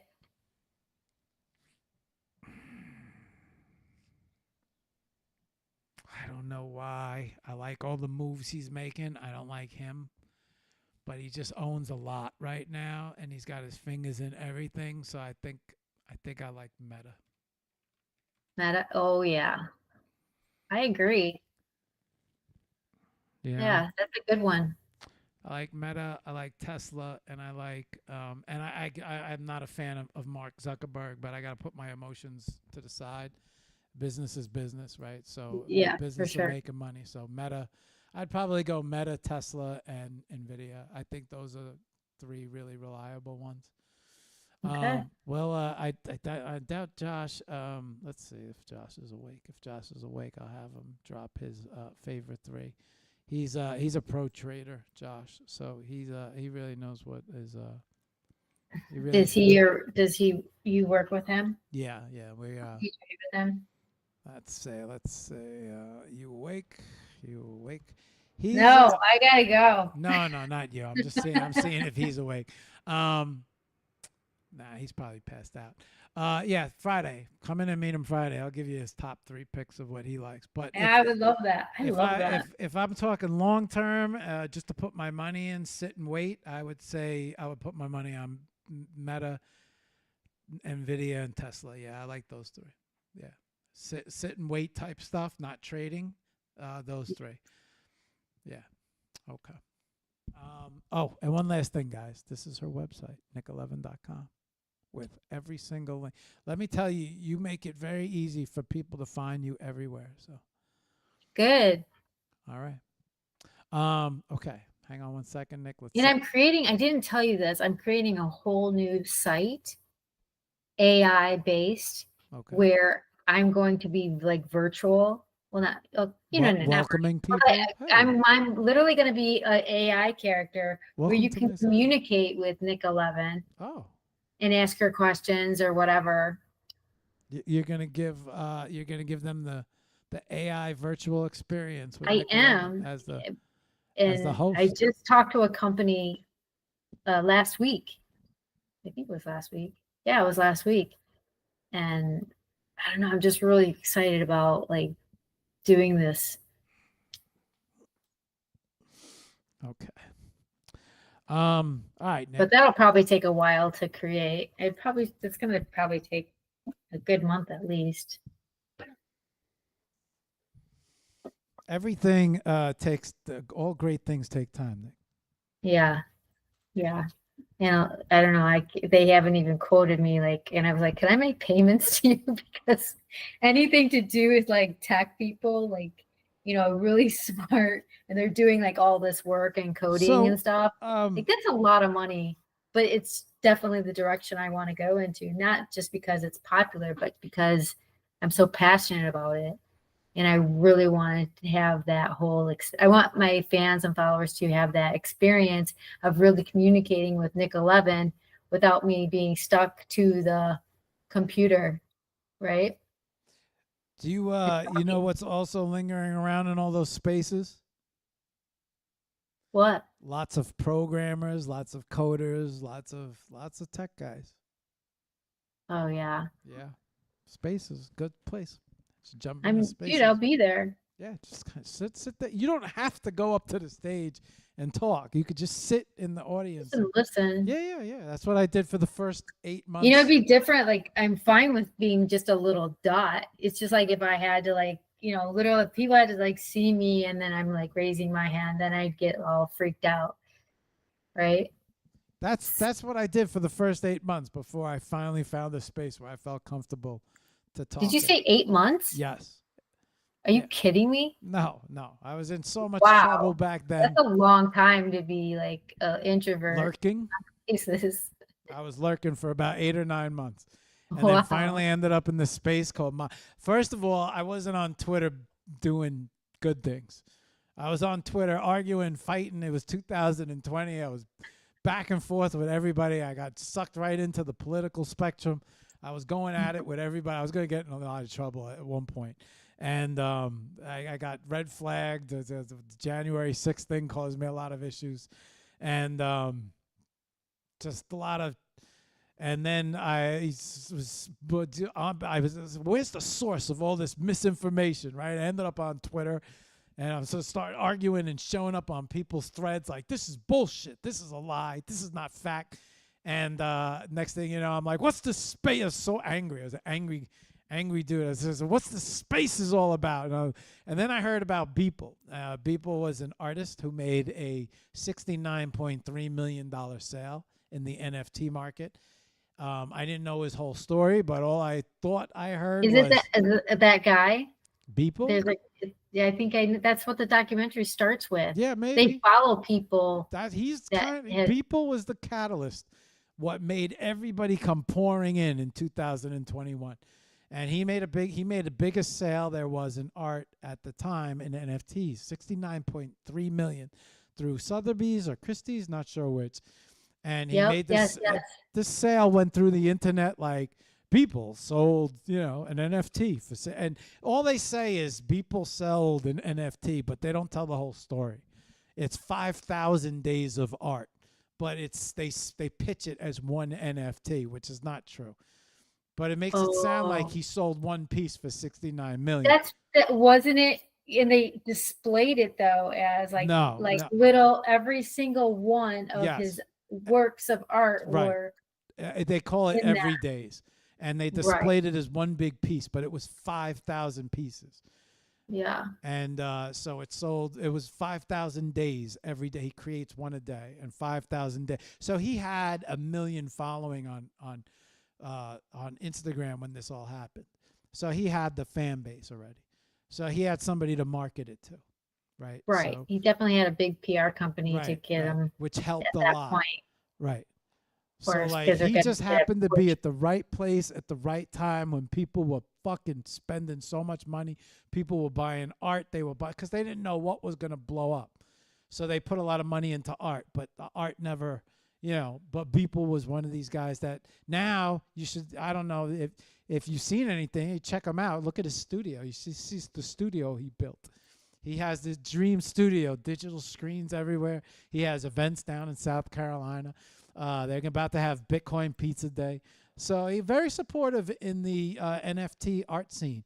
He hosts now. He has a studio. He hosts all sorts of events, makes connections. Yeah. So, he did the right thing. He didn't take his money and run. But that's kind of that's really cool, man. That's what the catalyst was for this whole thing. But Nick, say goodnight to everybody. You got any closing words? Anything inspirational? Anything you want? Good night, everybody.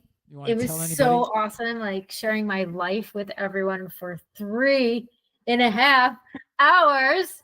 If you didn't get to know NIK 11 now, then you will never know NIK 11. Oh, thank you so much. I really appreciate your time. It was a lot of fun. It always is. You're welcome. It was a good show. The show was very all over the place. I was nervous about some of the tech, but everything. Once I'm sure the camera's gonna probably from me. You know what I mean? You're gonna be. But it all worked out. I just got to figure out a couple little things, but I'm glad. Yesterday was like a disaster. It was like, holy shit, Josh! Like we got 6 hours. I'm like, you know what? I'm just gonna give you the option to do it. In 8 years, never missed a Monday night. Last night was the first Monday night. Isn't that weird? It's just I didn't. I said I got to give it the option to either do it tonight or promote, and then do it tomorrow night. Oh, yeah. I'm sorry. No. It's what was fair. You don't. I could have totally done last night. I think I was ready and everything. We were ready. But it was kind of like this whole I thought, well, maybe we should have we should promote it or try to promote it. Yeah. We did the right instead thing. of promoting it for an hour, right? We did the right thing. Did we do the right thing? Yeah. Okay. I'm not. What? My record. My ego is the only thing that is upset is because I missed the money. I know it's weird. It's like missing a day of school. Like after having a perfect record. But that's my mom. She didn't want me home. She just never missed. I wasn't a cutting guy. I'm very into having a flawless. But that's all right because I was like, you know what? We'll do it tomorrow night. It's fine. It's I didn't think of it as any big deal. I didn't expect anything. So it's 11 o'clock. We're sitting here at 10 o'clock. Somebody asked me, I think Sirius asked me for something. It's like, my computer, I start typing. I'm like, why all of a sudden is my Google not working? Why is this not working? Why is that not working? I'm like, this computer's been acting. I think my hard drive's going down. So I'm like, yo, Josh, I'm like, what's the deal with this? And he logs in and he's like, bro, you got malware. He's like clicking on those damn NFTs. I'm like, no way. I never get a virus. Never does that happen. Okay. We're gonna play out on your track, NIK. We're gonna play it. Can we play the new track to close out everything again? Yeah. Okay. We're gonna play it. We'll play it full, and I'm gonna bring your website up. Okay. All right, NIK. Now's what I'm gonna do, NIK, is I'm gonna close out the show. I need you to wait 2 minutes for me, and then I'll come back to you. Say goodnight to everybody. We'll play your song, and then you're done. Wait. So am I staying? Yeah, you're staying for 2 minutes. Just give me 2 minutes. All right. Let me check. All right, y'all.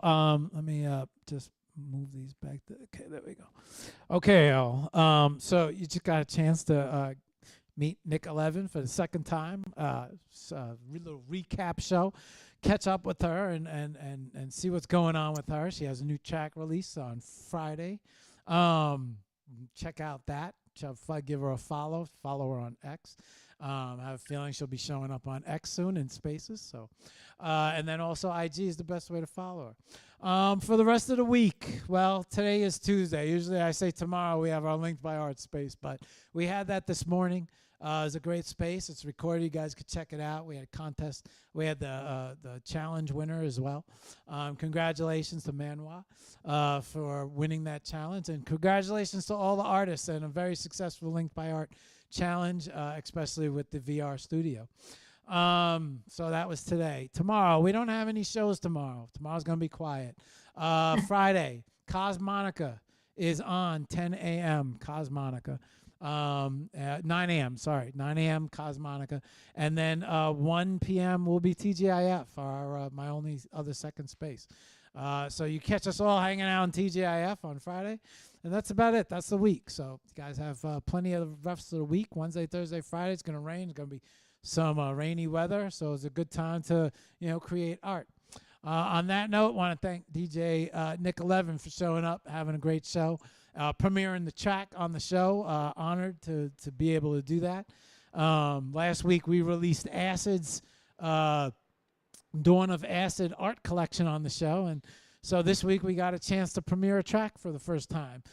So very excited about that. On that note, guys, I appreciate everybody for tuning in, everybody for watching, and we will see you on the next show. So till then, I want all you guys to have a great night and create art.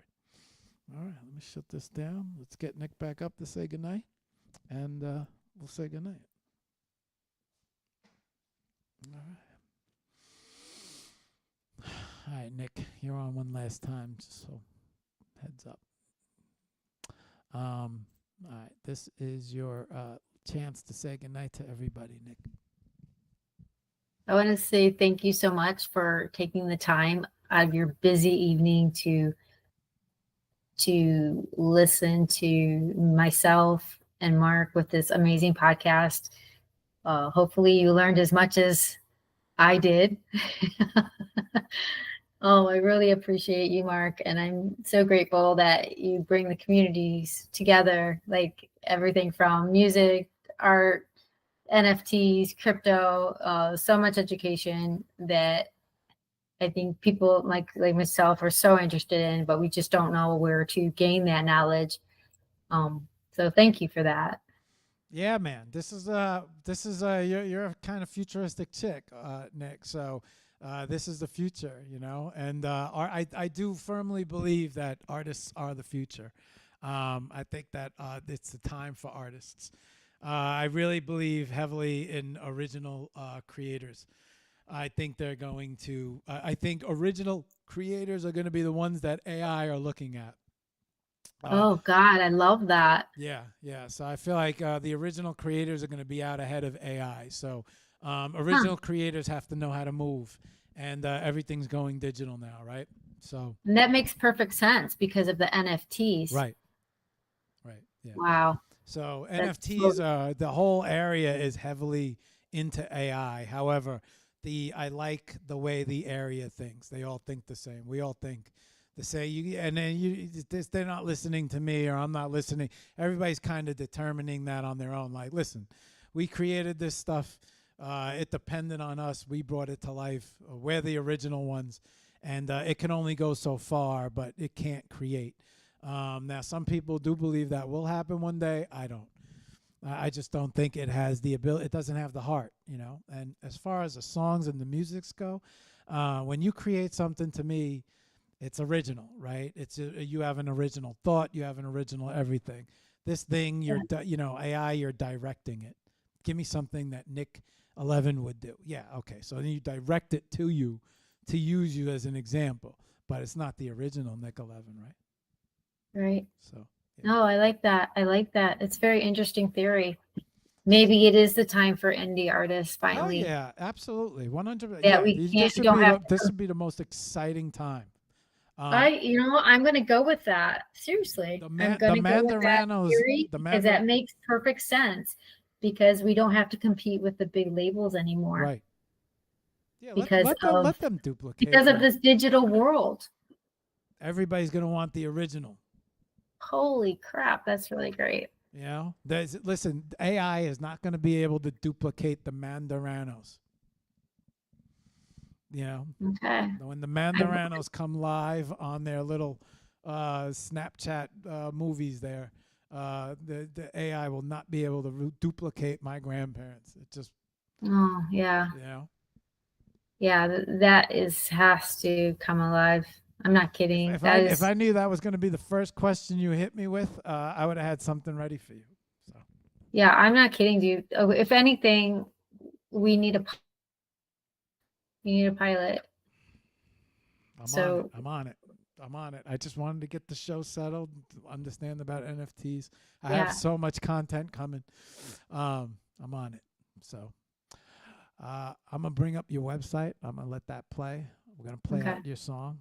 And we're going to say goodnight. Okay. Thank you. Thank you for coming on the show. Thank you so much for having me. And thank you for premiering the track. I appreciate that. That means something to me. Of course. Thank you. Yeah. All right. I guess I'm leaving now. Am I leaving? Only if you want to. Am I hitting the red button? You can stay on and you can talk. I have to pee so bad. You can stay on and talk to them all night long if you want. You take them to the bathroom with you. That's what they do in spaces. All right, love. All right, have a good night. Be good, Nick. All right, bye, sweetheart. All right, y'all. Next time you can catch Nick, you can catch her in Spaces. We're going to close out the show, and let's go from here. This is Nick's new track. Premieres on Friday. Releases on Friday. And we're going to close out on it. All right. Let's go. Where is my window? Give me my window.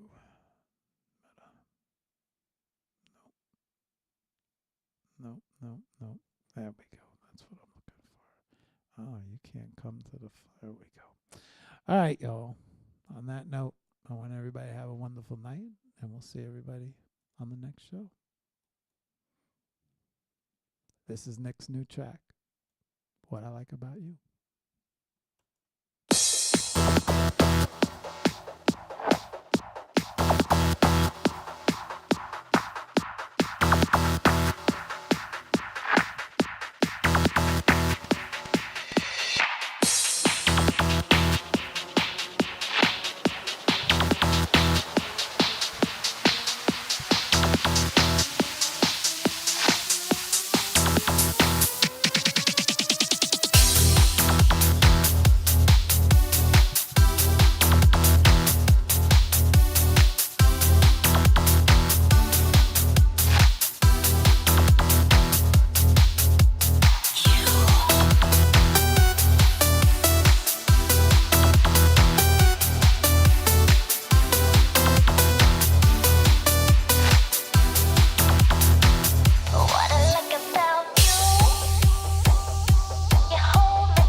And that was a damn good show.